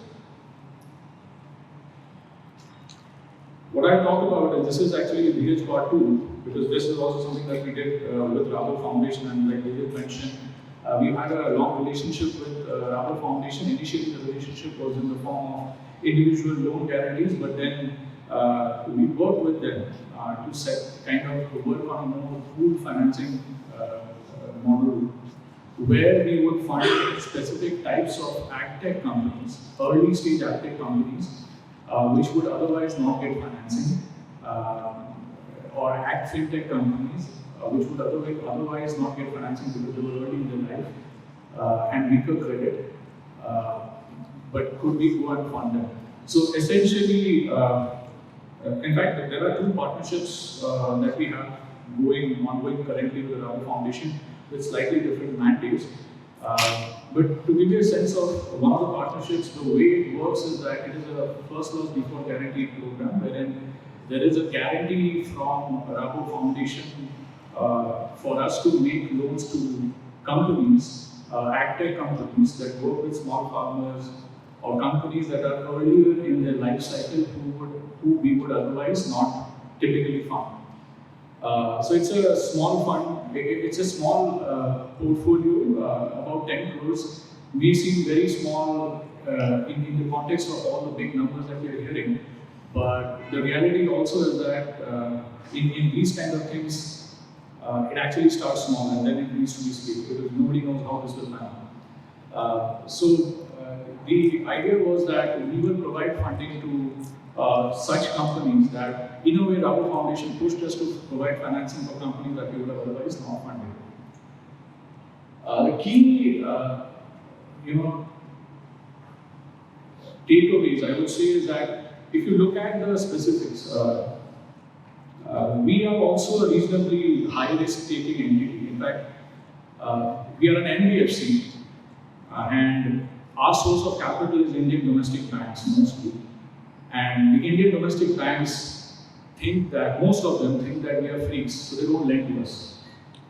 Right? So we are reasonably high-risk takers. 30 to 40% of the companies that we fund are loss-making at the time when we make loans to them. These are social enterprises, startups, venture-backed companies, and so on. So 30% of these companies to 40% of these companies are generally loss-making. Under this program, it's actually 80%.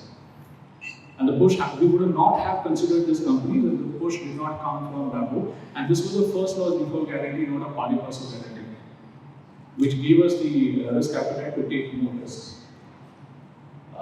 The other intention was to see if these early stage enterprises, a larger number of them, could accelerate their growth so that they could raise equity at a slightly later point in time where they could get better valuations, which happened in 3 out of 10 cases. This is a 2-year-old program. It's a little early because this is a total of 6-year program. I believe we'll see a much larger number of companies getting the benefit of acceleration and better conditions for equity raising. The last kind of thing that I would say was an impact that is created that actually companies don't like most of the time is discipline on internal controls. We try to enforce some kind of internal controls and governance, like I think it was discussed in the morning, and people hate us for that, but I guess now people are realizing their better value. So in some ways, it makes the companies more suitable to be able to attract the greater volumes of capital. Now, if you talk about our learnings, like I said, the FLDG structure did help, but at the same time, we are a credit organization. We can't just say that we have an FLDG, so we can just make loan to anybody and be happy about it. That doesn't happen. So there has to be a reasonable amount of credit done at our end so that we don't blow up our book. And like I said, as it is, the banks think that we are freaks. We take risky calls, and because of which they don't lend to us. But luckily, some banks have taken a call to make loans to us, and they want to see good. Even if there is guarantees, they would like to see good portfolio quality, right? And we've kind of done well on that. We've never gone beyond 2.5% gross NPAs in our entire 10-year lifespan. And we ended last year at, I think, 1.2% of NPA. The second aspect is about challenges. Now, one of the things is that as a foundation, Rabo Foundation or any other foundation for that matter, when they provide support, they will do it with the intention of it, for the program being targeted at a high impact opportunity. Now, a lot of the times that high impact opportunity may not overlap with the credit worthy opportunity. So there is a lot of discussions that are needed to figure out what is a viable opportunity to give a reasonable mass for the business, reasonable mass of portfolio to be created. Otherwise, it's not worth all our time. The other thing which actually worked very well in case of Rabo Foundation was that with us was that there was a trust or kind of a mutual understanding about the kind of companies that we prefer and they prefer. So the process of approval from their side happened pretty fast. If it was not that, that would have gone into a 15-day, approval process for the guarantee approvals. This program wouldn't have worked. Utilization of guarantees, like I said, work takes longer if there are kind of a lot of boundary lines. And there were boundary lines in this program which partly has been relaxed because utilization is more difficult because of the reason that I said impact. High impact and high credit worthy or reasonable credit worthiness does not generally overlap.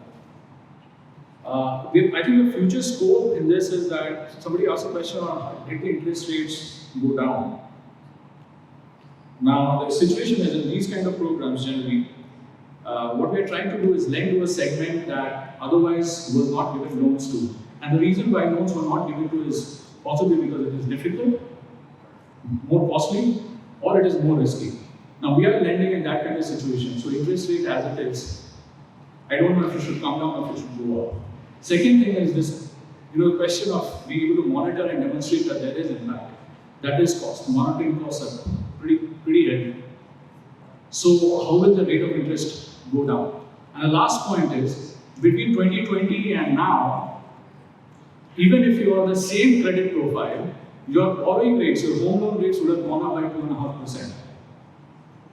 So, when we say that rate of interest should come down because of the guarantees, come down from where? From what? Right? So, all these are complex questions, and though at a level it seems straightforward, when we deal with it, and this is also something that I realized, it is not a straightforward answer. So, I think that's all from my side, and thank you for the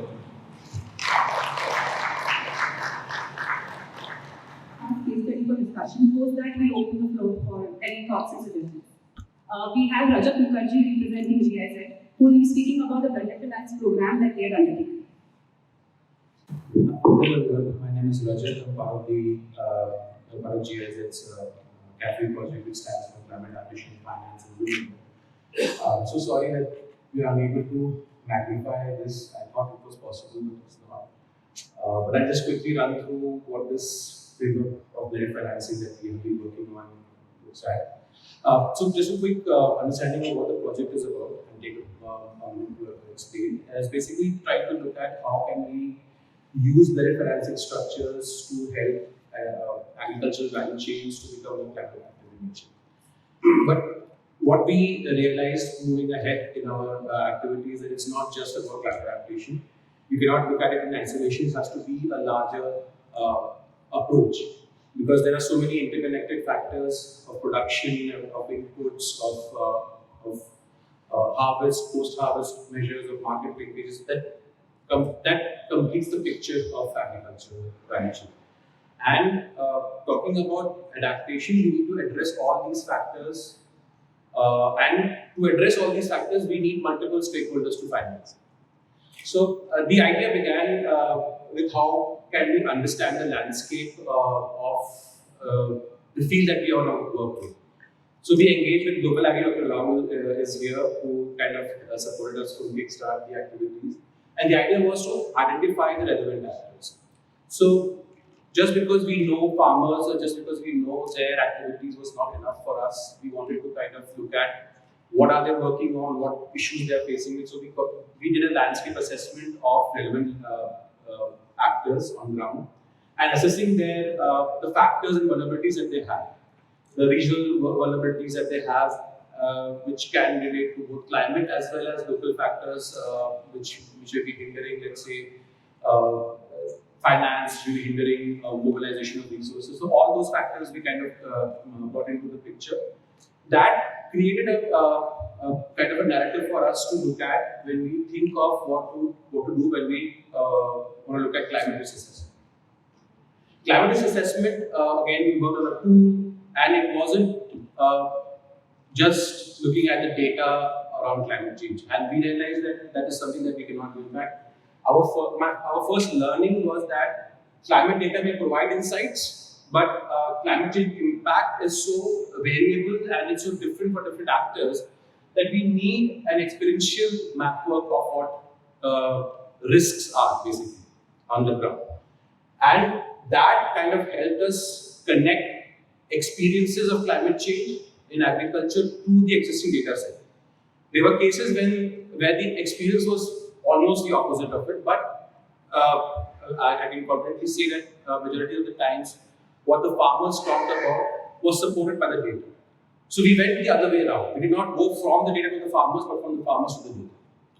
And that is where we also realized how the financing decisions are being made and how can we impact it if we are working with the farmer population. So climate risk assessment, a tool that we formulated, and the tool was a scientific tool that we wanted to develop for the IPCC's methodology.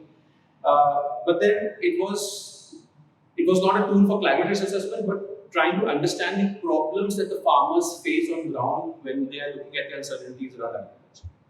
And that kind of brought us to the value chain approach, because understanding that value chain gave us the clues at the possible points of hindrances that the farmers were facing.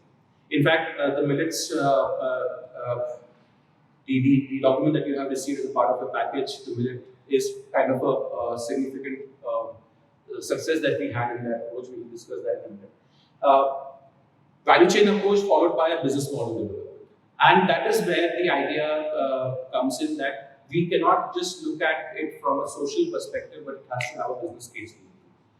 So can the climate adaptation, can the risks, solutions to the risks be converted into a business model which will not just provide a safety net, but also provide a growth ecosystem to agriculture?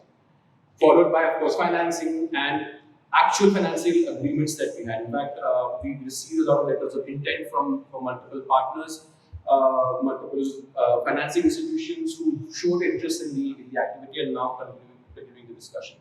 And part of our learning around blended financing was that financial decisions are also quite experiential, intuitive, and emotional when it comes to the ground.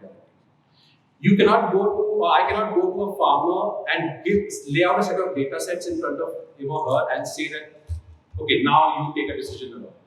We need to understand the traditional aspects. We need to understand what are the traditional barriers to finance in a certain area, because there could be multiple factors on the ground which we realize, for example, something like a soil quality or lack of post-harvest management can lead to so many problems even at the starting of the agricultural practices or income generation later on. So Understanding the emotional, intuitive, and experiential factors was very important for us. Of course, participatory approach is needed for that. So we wanted to develop the business model in a participatory approach, and that was one of our major steps to come together and sit with the farmer and understand where do the opportunities of income generation lie in their value chain, and how are they generating those opportunities. Because that is where the risks are manifesting, and that is where the finance should ultimately come. And ultimately, when we look at the value chain approach as a whole, of course, as I said initially, that the interlinkages of various factors, the negative externalities of climate change can extend to all these players, actors, and stakeholders on the ground, even though they are not getting directly impacted. So we need to build that, because there's so many actors on ground who are connected so deeply with let's say, one value chain, that we cannot just simply assess the farmer and say that everybody is not accounted for.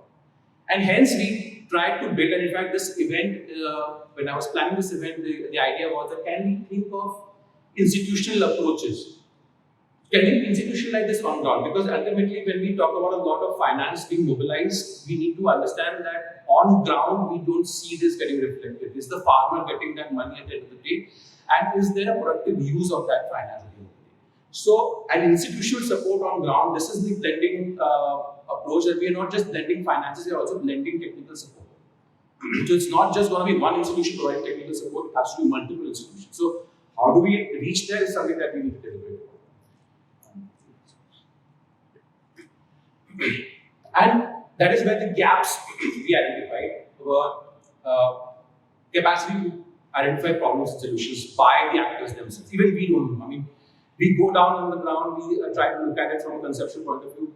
Turns out it might not be the reality at all. Capacity to identify goods and services needed to implement solutions. Do I know as a farmer where do I get my machinery from and which is the cheaper for me? A simple idea of planning my finances is something might be hindering me to get the solutions on ground. So do I have the capacity to choose those points of activities which require these finances?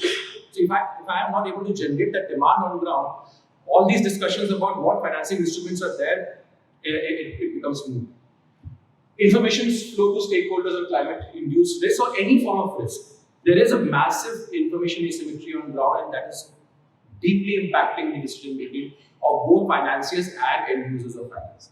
So can there be an institutional mechanism which acts as a mediator for information transfer, be it government institutions, be it civil society institutions, or even commercial institutions who are in the business of providing information? That is where startups, AgTech comes into play, who are working on democratizing information for farmers on ground. And that is not just it. I mean, do I have the information for the machinery that I need to make my agriculture activity more productive or more secure from climate change?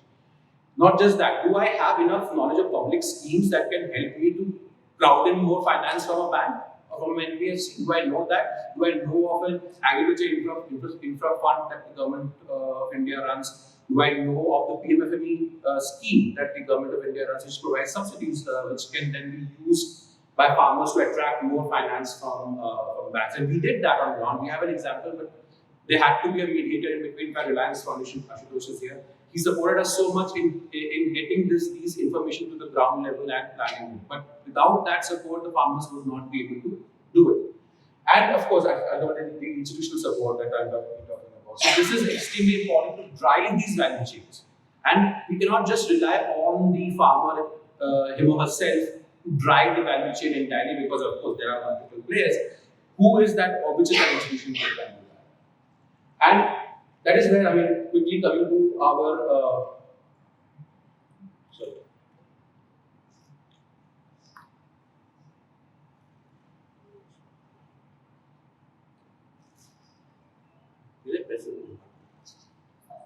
Oh, that's right.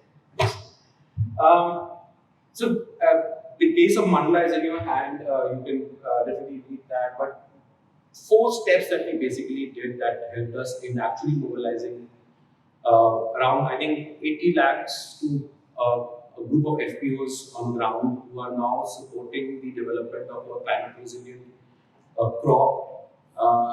which is going to enhance their incomes multifold. And it was a purely a value chain approach that developed into climate adaptation measure. And this is my last slide, so I'll just spend a couple of minutes on this. Assessment of future risks. So that data part that we talked about, we have to establish something from the data side that, okay, we went back, we brought in the scientists to look at 30-year data and give us projections. And of course, understanding the specific climate change issues on the ground over there, which the farmers are facing. So bringing these two conversations together was very important for us. But then, of course, we learned about the value chain issues. Who are the traders? What is the enhancement of income generation at each point where a certain transaction is happening? And what are the issues that are impacting the incentive for a farmer to switch on to a product like millets? Because of these barriers, they couldn't demand the activities that they had to do on ground, and hence they couldn't demand the capital that was required. And that is where, when we got all this information, we created a business model around how can we now use minor millets to enhance incomes, and how minor millets can become a business potential on the ground. And which is where we said, okay, we can create a model which looks at input level issues, which look at productivity enhancement on ground to soil treatments and everything. That's one. Training, capacity building, specifically focusing on women farmers and labor.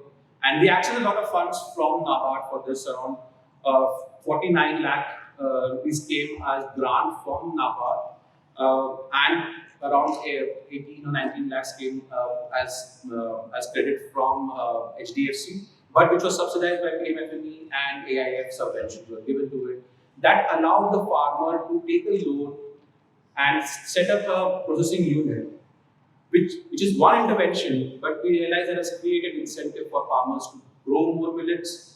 Whatever millets they were growing, they were sending off to Nasik to get processed. Now they can process it in their own village at a similar capacities that the Nasik major millers in Nasik have. And now we see that this has kind of pushed a lot of producers and organizations who are supporting producers to come and join this group and demand more capital. In fact, we are working on scaling it up in the entire state, and we are also trying to see if this can be taken up by other institutions who are not similar to this but can run this sort of approach, where an entire ecosystem is generated around one small issue of processing of millets. And that has now impacted a large number of farmers, around 5,000 farmers on the ground we are looking at, who will now benefit from this growth. So, yeah, that's all. Wanted to quickly talk about this, but yeah, we can discuss more on the session. Thank you so much. Thank you, Ravi. Take up then. But before that, if there are any questions or points to address to Abhishek or Rajat based on the case study that they will come. Christian David from Dark Foundation. Just my small comment on the presentation made by EHJ. I think a very pertinent point was brought in that blended finance per se will not really transform the agriculture. I think he raised a number of issues that designing right kind of projects, risk mitigation at the farmer level. If all they are blended together, probably we can create a climate resilient agriculture. So that is why other than the financiers or the equity providers, I think the role of the NGOs, it becomes very important in the whole transforming agriculture. Just to supplement this presentation, maybe I just want to share one project with maybe just 30 seconds, which DAN is implementing in Munger and Bihar. That project is under MNREGA, where ITC, DRDA, and DAN they are the partners.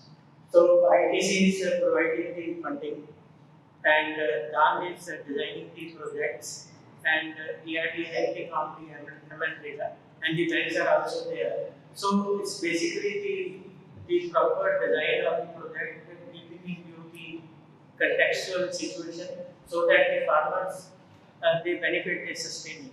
I think when we see the blended finance, if blended finance is good, but if you want to really transform agriculture and climate resilient, I think we'll have to see it in a very composite manner. Thank you. It was really fascinating to learn about the framework that you mentioned. I'm a customer from Sunburn Consulting. I just want to understand more on the climate risks part. Was it looking at primarily physical risks, looking at acute and chronic? That was one question. And the second question was because it was very clearly adaptation factors. I'm just wondering if there's any thinking around the mitigation pathways. Right. So first question, we looked at physical risk of course, but we followed the AR5, IPCC's AR5 recommendation. So we looked at physical signals, climate signals, we looked at physical impact of climate signals and adverse impact on businesses, on activities. But we also looked at exposure, who and what is getting exposed to that, and vulnerabilities and sensitivities. So just the exposure is not enough. Why is this exposure more impactful for certain groups and not impactful for other groups? So that was also part of our consideration. And we also added a gender factor, not for climate, but to just understand what is the economic and political status in that particular institution. So are they able to use their the income, decide what the income can happen, the FPO members who are women. So based on that, we kind of created an adaptation or an assessment, a risk profile of an institution. So our risk profile is institutional driven. So you may take it to an FPO, you may take it to a group of SHGs. In fact, I had a discussion with the Reliance Foundation sometime back, I think January or last year, December, where even a GP level planning can be done in the same way, because that's also an economic planning and financing. And it also had, the company also had a lot of financial like risk, like ratio calculations and all, so that we can even build a profile around it. So yeah. Second question. So we talked about adaptation, but we realized that it has to be an integrated approach. So right now, at the moment, machineries are not running on, let's say, solar power or renewable power, but that is something that is going to be part of our approach, because that's a low-hanging fruit. If we can convert certain things into solar, that we improve the sustainability of it. We have considered that as a part of our activities, but we want to do it because this is the first 3 years of our project. We want to establish something on the adaptation bit. But yes, we have spoken to multiple partners around it. In fact, we were talking about this with Reliance Foundation also in the Mandala activity, and it will probably come up in the next few phases of our activities. Thank you for the question. Thanks. My question is related to information and communication to farmers. As I think mentioned as well, right, it's very critical in terms of the sustainability and also in terms of reaching scale within the state of Assam. So in the case of this project, how were you able to do it specifically in terms of partnership with the government? Right? Case in point being, I think agriculture extension officers in the state of Telangana who do specifically things like this and have been focusing on diversification of crops. So were there partnerships with the government? What was the last time? Right. So yes, the participatory approach that we had was challenging, but also imperative, because we need to speak the language that the local population speaks, and that is going to be our cue to understand how decisions are being made. So it was important, and our strategy was to break down every activity into something that is understandable. So using terminologies like Jalvayu Parivartan. So, Jal and Vayu is what climate would mean on ground.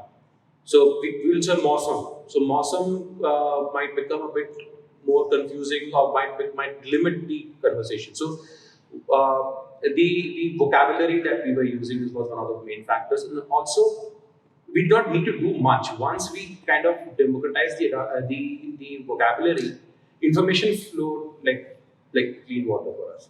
And it wasn't difficult because their pain points are very well understood by the farmers, so they are quite vocal about the pain points. Now the question comes that can we relate their pain points to the activities that we did? That required a lot of activities on ground. Dr. Rahul's report that we worked on helped us to create that. Then we built a lot of relationship on ground by visiting the locations, by visiting the household issues that are there with the farmers, because their decisions are coming from these problems, the realities of their local areas. And that kind of gave us a view of what are the financing decisions that we are making and what are the hindering factors with the financing decisions. So participatory approach, but in a more colloquial way.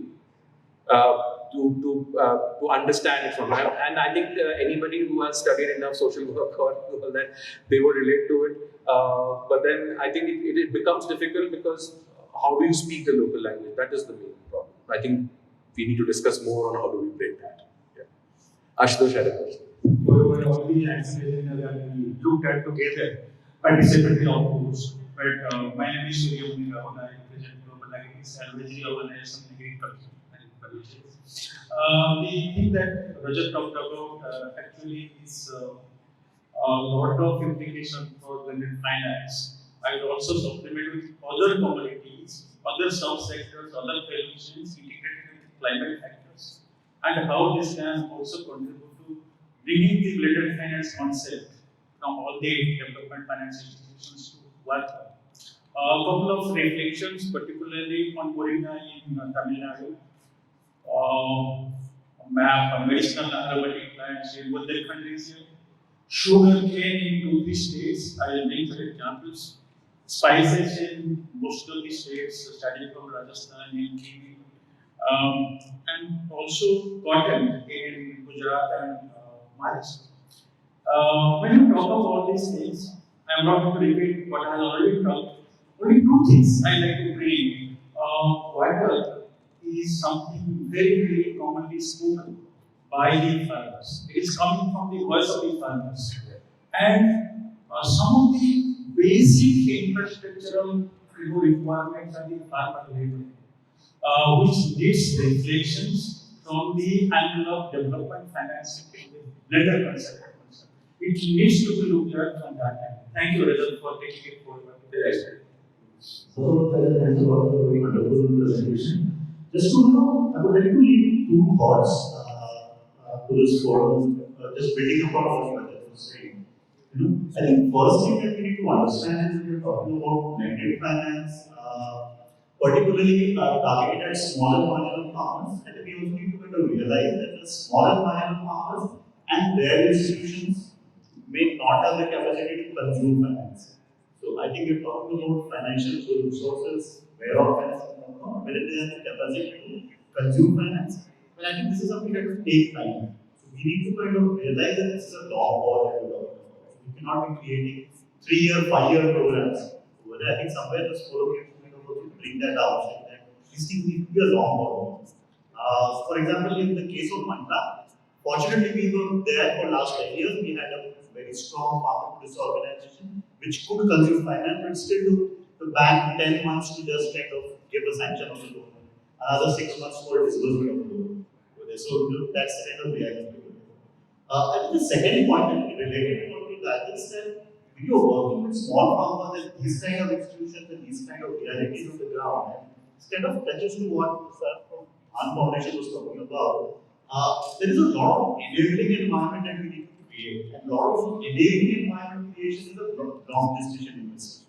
And some of these investments have to come from a grant. Everything cannot be a debt-based instrument. I mean, in fact, in this particular model, we had all of the instruments that we have spoken about this morning. We had a debt from a bank, we had an interest subvention, we have a from under the AIF fund, we have a loan subsidy under the PMFP fund, we had a loan guarantee also over there. So all of those instruments have been used. But I think one of the biggest enablers has been the grant component that came in from NABARD, which kind of set the tone, which said that this is how we create an enabling ecosystem. So I think maybe today on this discussion that we're having, we should also probably have institutions which say that we put in the ground over there. So I think just wanted to leave us to. So actually one of the important points we were discussing about the localization of such solutions. Because agriculture being a very localized issue, I mean every state has a different requirement. What we wanted to actually touch upon is understanding how, because an individual farmer level, the assessment, the disbursement, everything is a challenge. How could we look at leveraging some of the structures which are upcoming? Like for example, this also involved FPO funding. So just understanding from from all of you in terms of funding FPOs, what is currently happening right now? What are the challenges? And if somebody has to actually implement a strategy to reach out to them and structure a design around it, how could one go about it? The question, just like a point of consideration. So we've spoken about the need for models, our sustainability. Also, I'm a fellow Abhishek from Sambodhi. That has been on my mind is, are we giving loans and credit to SMEs that would not actually have gotten credit? This is the financial additionality part really being realized. Because now increasing evidence or like literature reviews and data analysis is showing that many high-performing SMEs are already large to begin with. And that is something that I would really like to hear from lenders and the foundations. Entities that had not all of them, but significant number of them, they had people the first timers. And not just that, I think in our normal business also, we keep a track. So roughly about 30% of the companies that we lend to, we would be the first timer.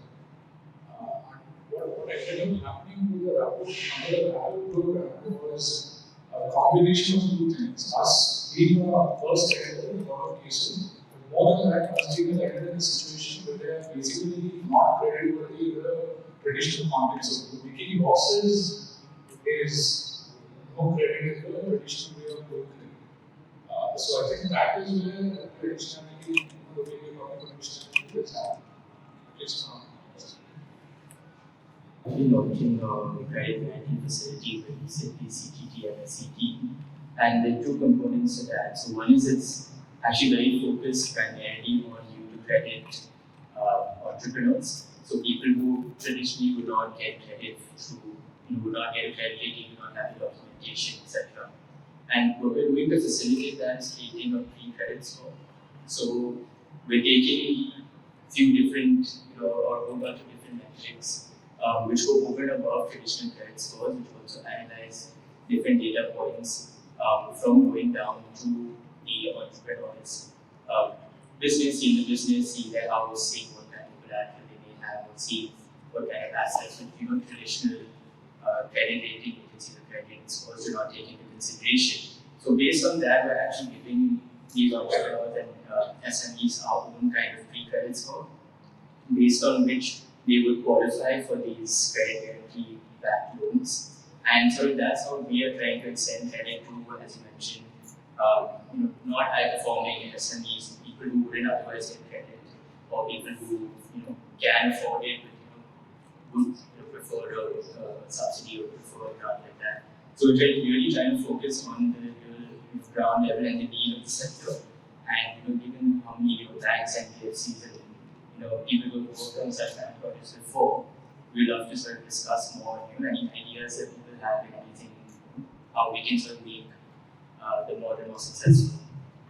So I'm Shubham from Climate Policy Initiative, and something that Abhishek was talking of that even mentioned here was that there's this growing evidence of how TransUnion Civil and Google have this research that NTCs are new to credit borrowers are increasing 40% CAGR and all these numbers. However, there are institutions like the reason why credit finance had to really come in is because these NTCs do not have a credit history in the traditional sense and will grow like here. It's trying to build that itself, trying to build a credit history for these people. So if there was this existence of credit history, other institutional forms of loans would open up. But I think since blended finance focuses mostly on this, a lot of the foundations here, like Rabo Foundation, is also really focusing on NTCs, and as Caspian was saying. So I think this is the point that blended finance, the teleology has to be that it really focuses on the other. One point I wanted to add to this question. I think we also might want to look at it from the perspective that a lot of these SMEs might need more capacity development to improve their market standing, so that they not just instruments that can improve the creditworthiness, but also their own activities that can then be expanded. So there are, as an institution like Sambodhi, maybe there are measures that can be taken from the civil society's point of view, or from the point of view of programs that are being run by the government, and access to those programs that the SMEs can build themselves in the market that they are, and hence generate their capacity to take in more finance and demand more finance with enough confidence. So I think that is something that we also must focus on or address. Do these institutions on ground have that capacity to grow so that they can get financed? So it's not just about whether somebody can finance them. What are the points? Are they able to grow fast enough or properly enough that they can take finance? We have been working with women for the last 40-45 years and helping them out with two major things. First is capacity building, and after this capacity building, they need to initiate their business. And what happens? No, they do not have civil score, they do not have their PAN card in place, and there's so many things. Yeah, there's so many things. So we help them out in the catalytic credit support program as well. What we've also seen is working with FPUs, women SHGs, the NPA is always less than 0.5% in the entire portfolio which we have. How has gender played a key role in achieving the success in your mind? Could you please leave stress on most of this? I will probably answer that but then I'll just give a quick example of the kind of funding that we received. So one of the funding schemes that we accessed was the Livelihoods and Enterprise Development Program of NABARD, which gave I think 14.5 lakh grant for SHG training and capacity development for women around the activities that we have designed. So it has been a very important approach. We were a gender sensitive program before this. In fact, the next phase, gender will be a core part of our activities. So it has been quite strongly there. We work in Bihar with an FPO which is fully run by women, and they are working on goat farming. And one of the major issues is flooding causing diseases in goats. And a very simple solution. They wanted to build a raised platform so that the goats can be put outside. That's all. But then that is not a very attractive funding option. But we are trying to ensure that more varied forms of financing can come. So the issue around women-oriented livelihoods is that the view that multiple institutions would have around the viability of that activity is also not there. So it becomes important to sensitize even the supply side of the finance to understand what women's issues are. That's what we have realized. It's not about how climate is impacting women, but what is their economic status in the institution they're working. But Ashutosh, if you can just add a little bit. Hello? Yeah, so it's on the gender lens, so just to add to what Rajan was saying, the program is not a pure play gender program. So our approach has not been like a pure gender focused program. And I know some institutions do have that. So they kind of insist that you have women on the FPOs, or you have programs which have livelihood activities pure into it. Whereas we look at it, we take a more household approach. We look at saying that we need to at the end of the kind of impact and the household and climate impacts in that household, to be honest, over there. And what you also see is that when you're doing a lot of enterprise activities, there is actually a role for both genders. So that, yeah, it's a fact that sometimes the male gender kind of takes like a disproportionate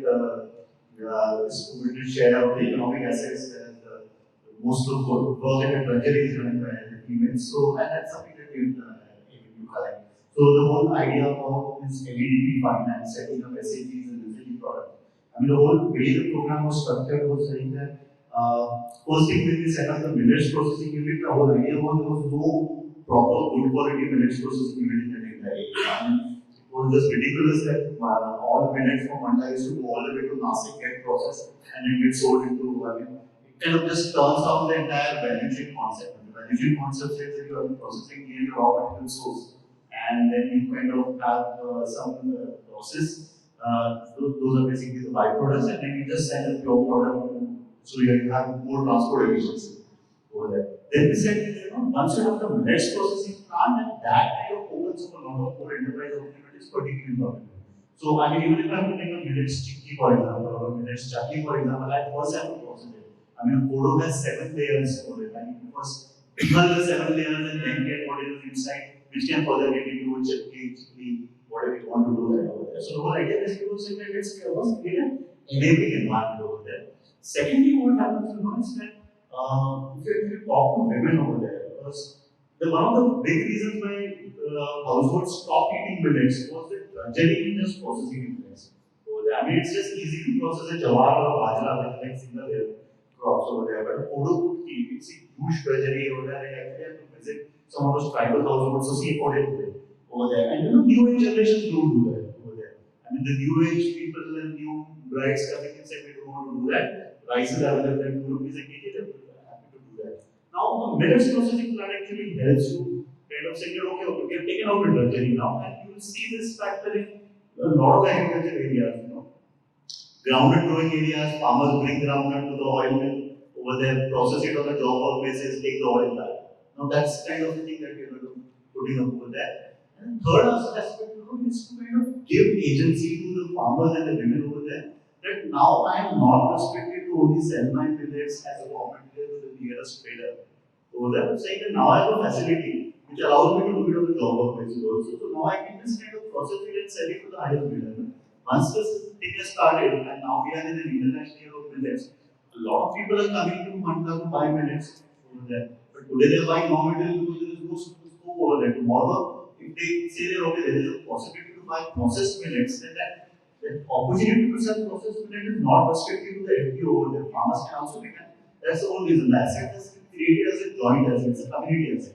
One FPO may be housing it, but it's more logistical. One, trying to address gender as an issue, it cannot be done from a specific project perspective. We are a finance project, but the issue of gender can be related to healthcare, can be related to education. So, how can we create supportive structures which can provide basics? So, as Ashutosh said, that the new brides are coming in, that's a major gender issue. Why would the bride? But then we cannot change that. That is the traditional problem or traditional issue that the local area has. But can we create such economic systems that can then naturally pull the gender-specific activity away from the whole thing and reduce the drudgery part? That's the only thing that we can do in such a situation. Otherwise, when we work on other factors which are much more relevant in this case when we talk about gender. But of course, it's been a very important factor and it will continue to be an important factor. And perhaps I can just spend a couple of minutes talking of what kind of work has been done in the sphere of farmers and company finance and whether farmers can be eventually financed through that. Even if you are not able to do exactly farm financing, how scalable is FPC or FPO financing? And of course, Samruddhi experience itself has been of building the ecosystem around the FPOs to make it more efficient. First is to make FPOs more underwritable, which means coming out with their own grading scores, much like what MPL did back in the day for the MFI space, and developed a custom-made grading tool, which again was adopted also by the NABARD system and now has become a kind of mandate for all banks to do FPO financing using an FPO grade. And it's simple ABCD, the worst, taking the best. And as FPOs improve their scores on not only operations, performance, financials, but also their social impact, you go up a higher grade. Higher grade usually is correlated with higher credit and also then on the interest rates. But I think as Caspian, as others have alluded, the space is so risky. There's a question of whether to lend, how much to lend, not yet at what rate to lend at. And most players in this space, including Samruddhi, have been operating at card rates, where the rates reflect more the intent to lend, as say rates of 15-16% per annum, rather than the actual risk-weighted cost of lending, which would be in addition or excess of 20%, actually would price the real risk. So technically still a subsidized business because of the intent of the private players in the space. And yes, 95% of the financing to the FPO space is from the private non-banking sector. All other banks put together become part of 5%. There are some initiatives such as co-lending which are in the infancy stage.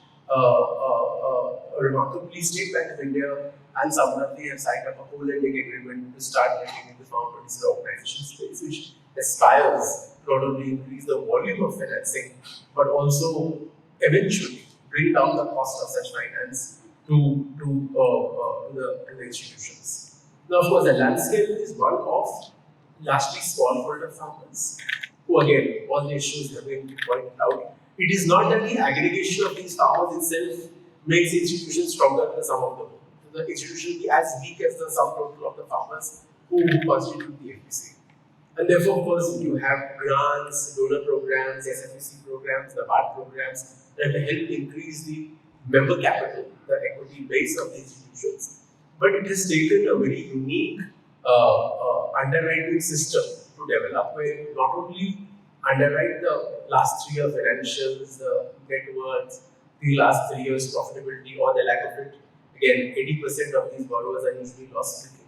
So then the way to underwrite them is on the transaction, not on the entity, because these would never be robustly profitable, amazingly capitalized entities. They will still be thinly profitable, thinly capitalized entities in the economy.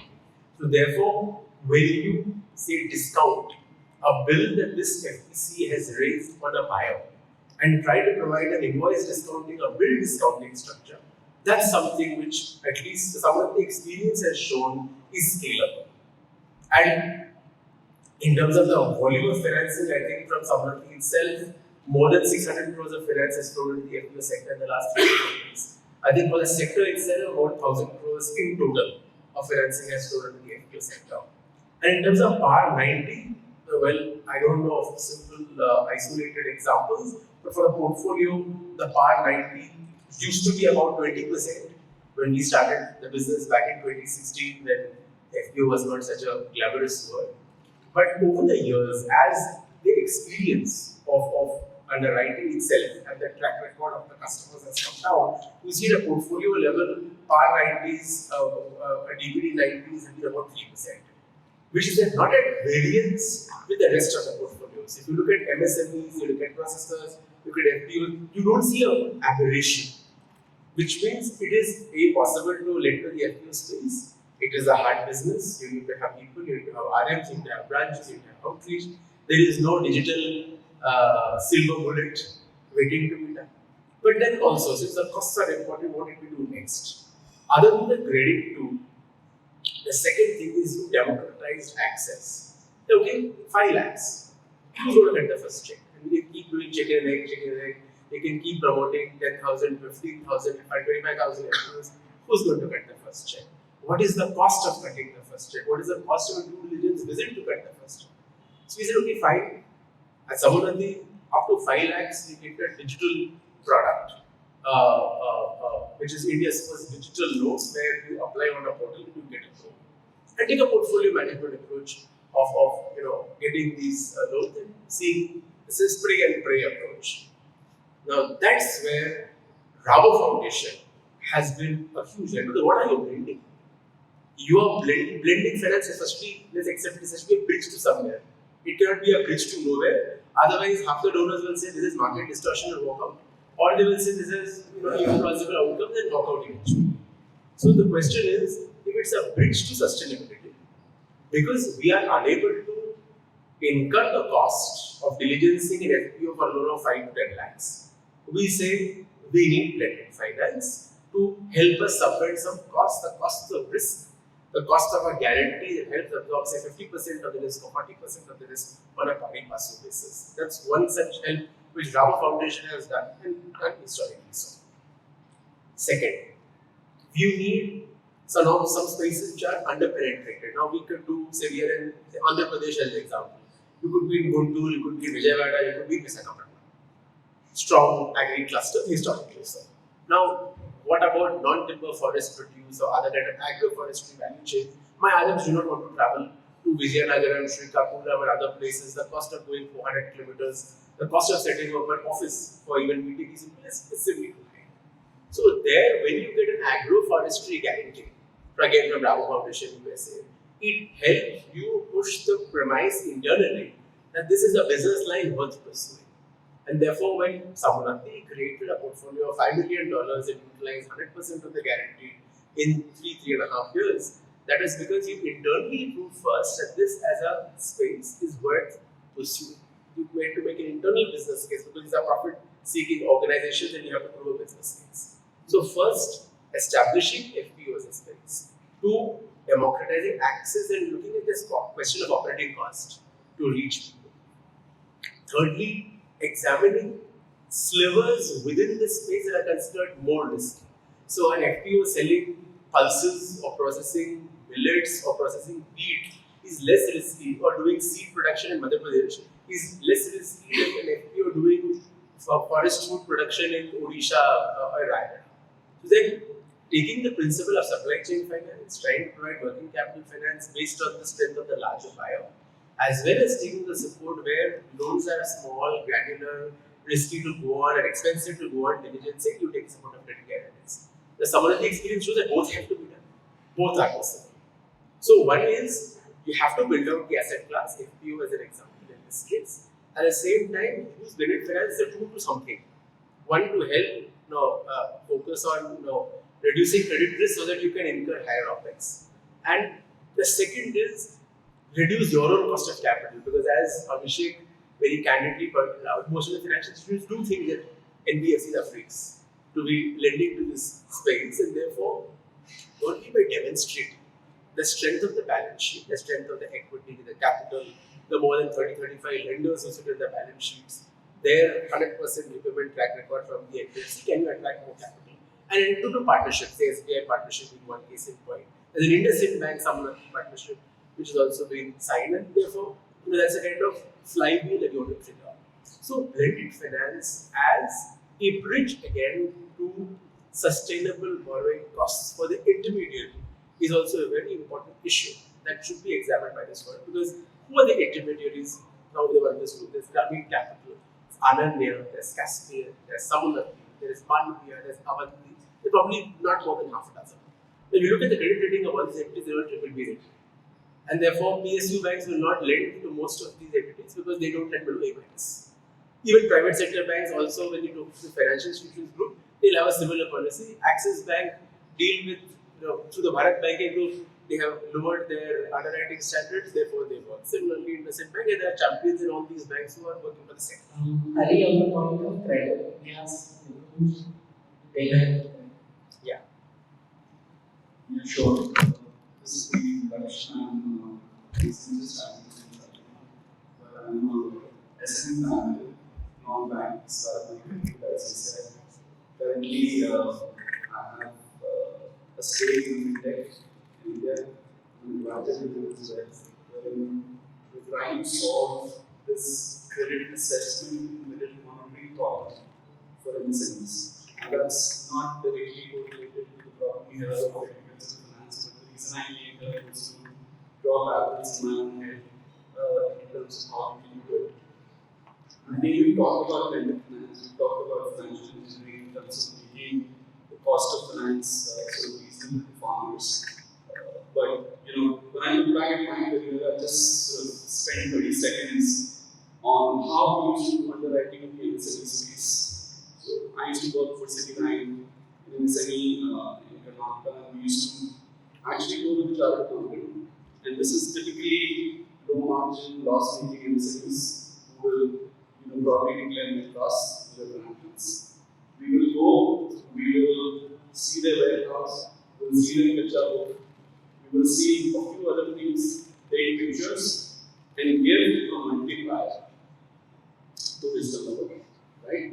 Now, this was some pictures taken in the file. Credit manager says that this turnover is not 10 lakhs, but it's 2.5x, it's 25 lakhs. This is what I say observe. And the bank would lend at a much higher interest rate than potentially 10%. And then the file sort of goes. So that was the analogy back then. What we are trying to solve through the fintech, that I'm advising and have taken is we are trying to build a data model which actually translates a few input parameters. One of them being energy consumption and living sentiment.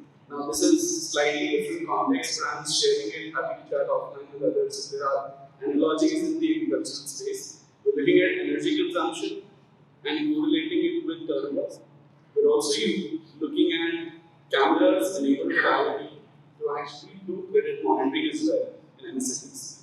So, looking at this for few sectors as we speak right now, starting with textile industry, but we're also looking at getting into some of the other sectors as well. In the tech space as well, we're having some conversations. We're currently doing a pilot with Development Bank of India as well, leading a development bank in India.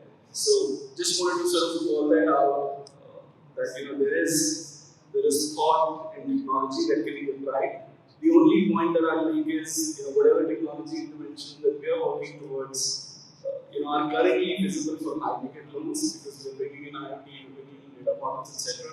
So not sure how feasible that will be for smaller loans, but just want to share that perspective. Happy to chat about it. Thank you. So, reduce OPEX. These are three parts of delivering a financial service to the underserved. So, you've got to build block into three pieces. Credit guarantees are a bridge to reducing your credit cost. You will need concessional funding for enterprises to reduce cost of capital, or banks fund this entirely, despite paying the credit rating what it is. Or grant funding reduces OPEX, because if you have to go digitize farmers, it's going to cost some money.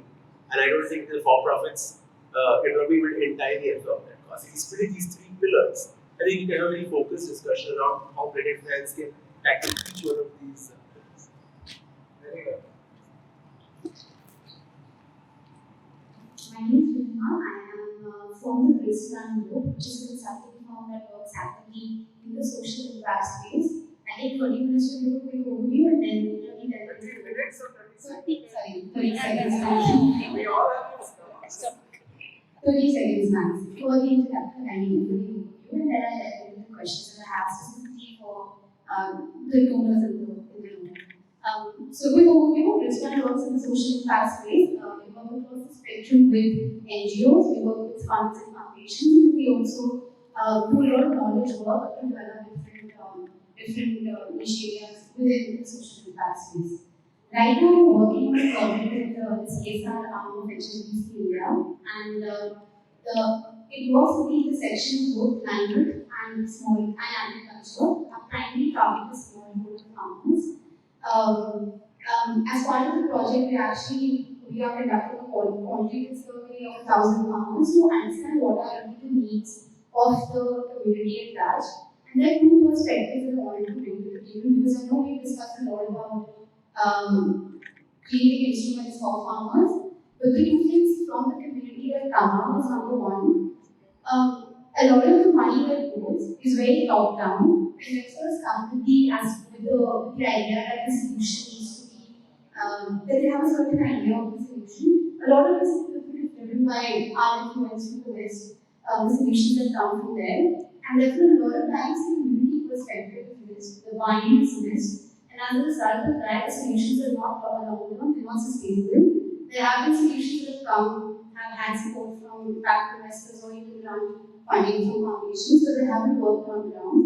One, two, I think the voice of the community basically says that we talk about smallholder farmers, but we miss out women who don't own land but are at the forefront of actually all agricultural work that goes on and at the forefront of finding capital. So how do we address them? How do we address a lot of landless laborers who are not farmers, who don't own land, therefore they're not qualified for a lot of government schemes, a lot of take the attention of the funding community as well. So that's the community perspective. Then there's the NGO perspective, the implementation partners who basically say that we get money from the funders, but it's not flexible money. A lot of time it's just programmatic money, and the money is not directed towards. There's a thing called pay what it takes, and what it takes to implement the program is not just program money, but what it also takes is it takes to fund the implementation partner to actually be able to address the administrative costs and actually execute it on ground.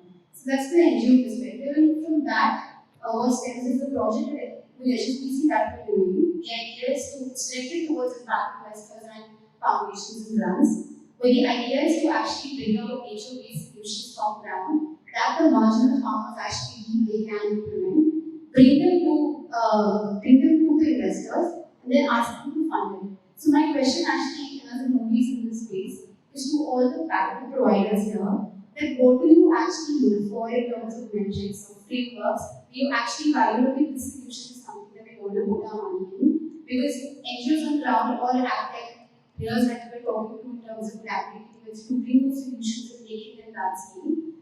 The question that we have is we do not know what they're looking for,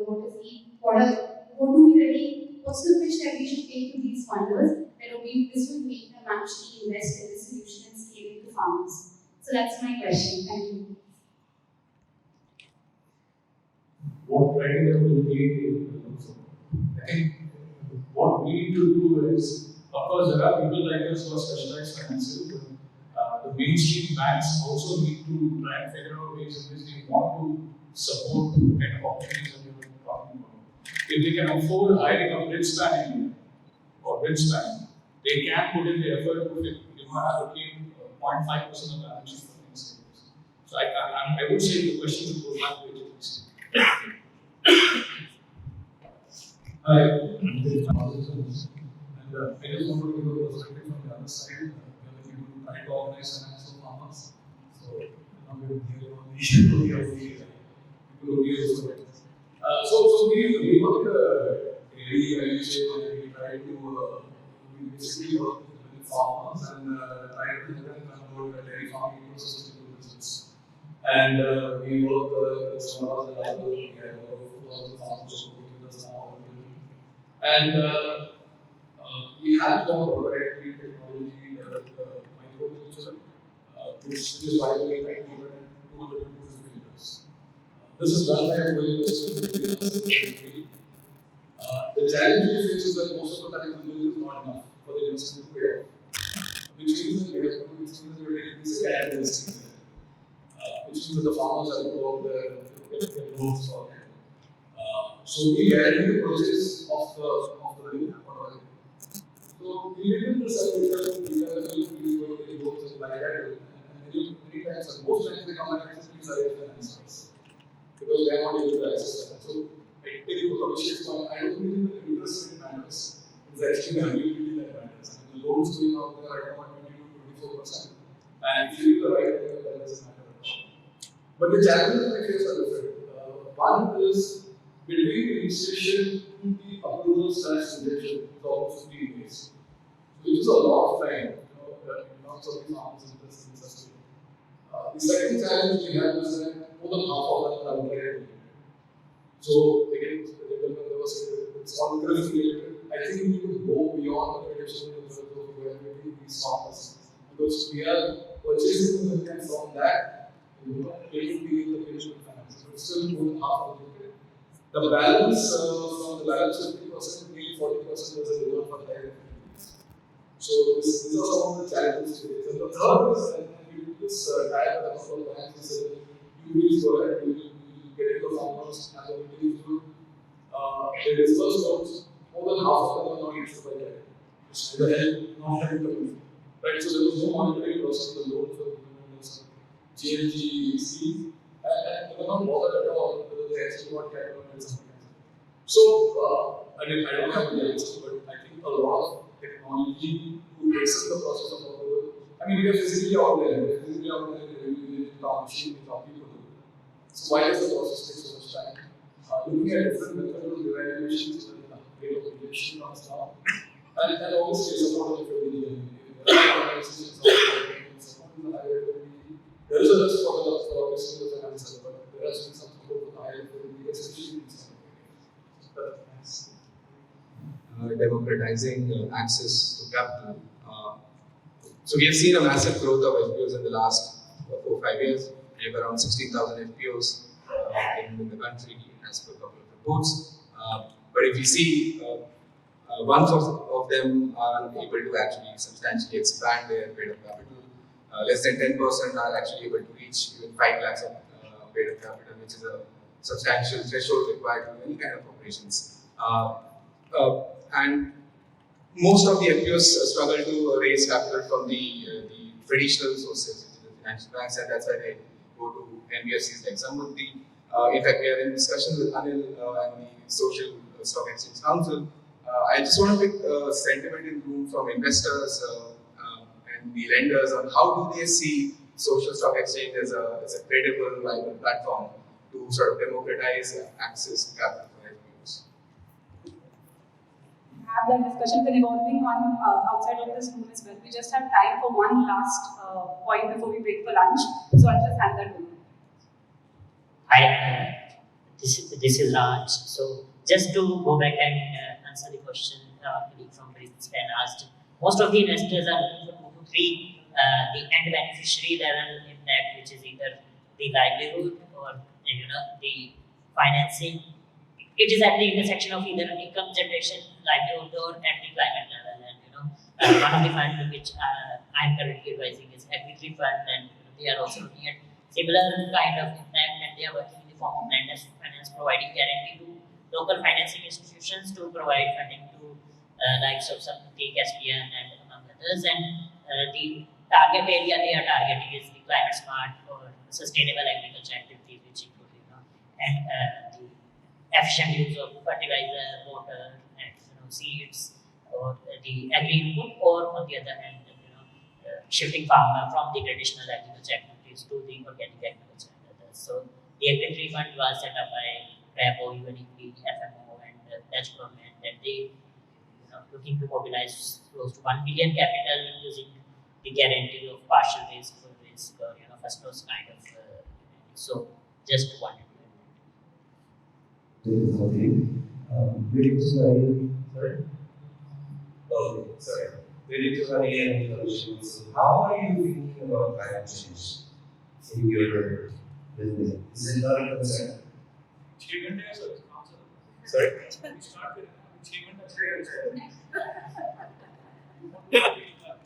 No, because I didn't hear you address in your interventions. I can tell you one thing, because like I said, actual response is really not. We signed up, we became the first signatory to the Partnership for Carbon Accounting Financials. So we are the first Indian financial institution to sign up for that.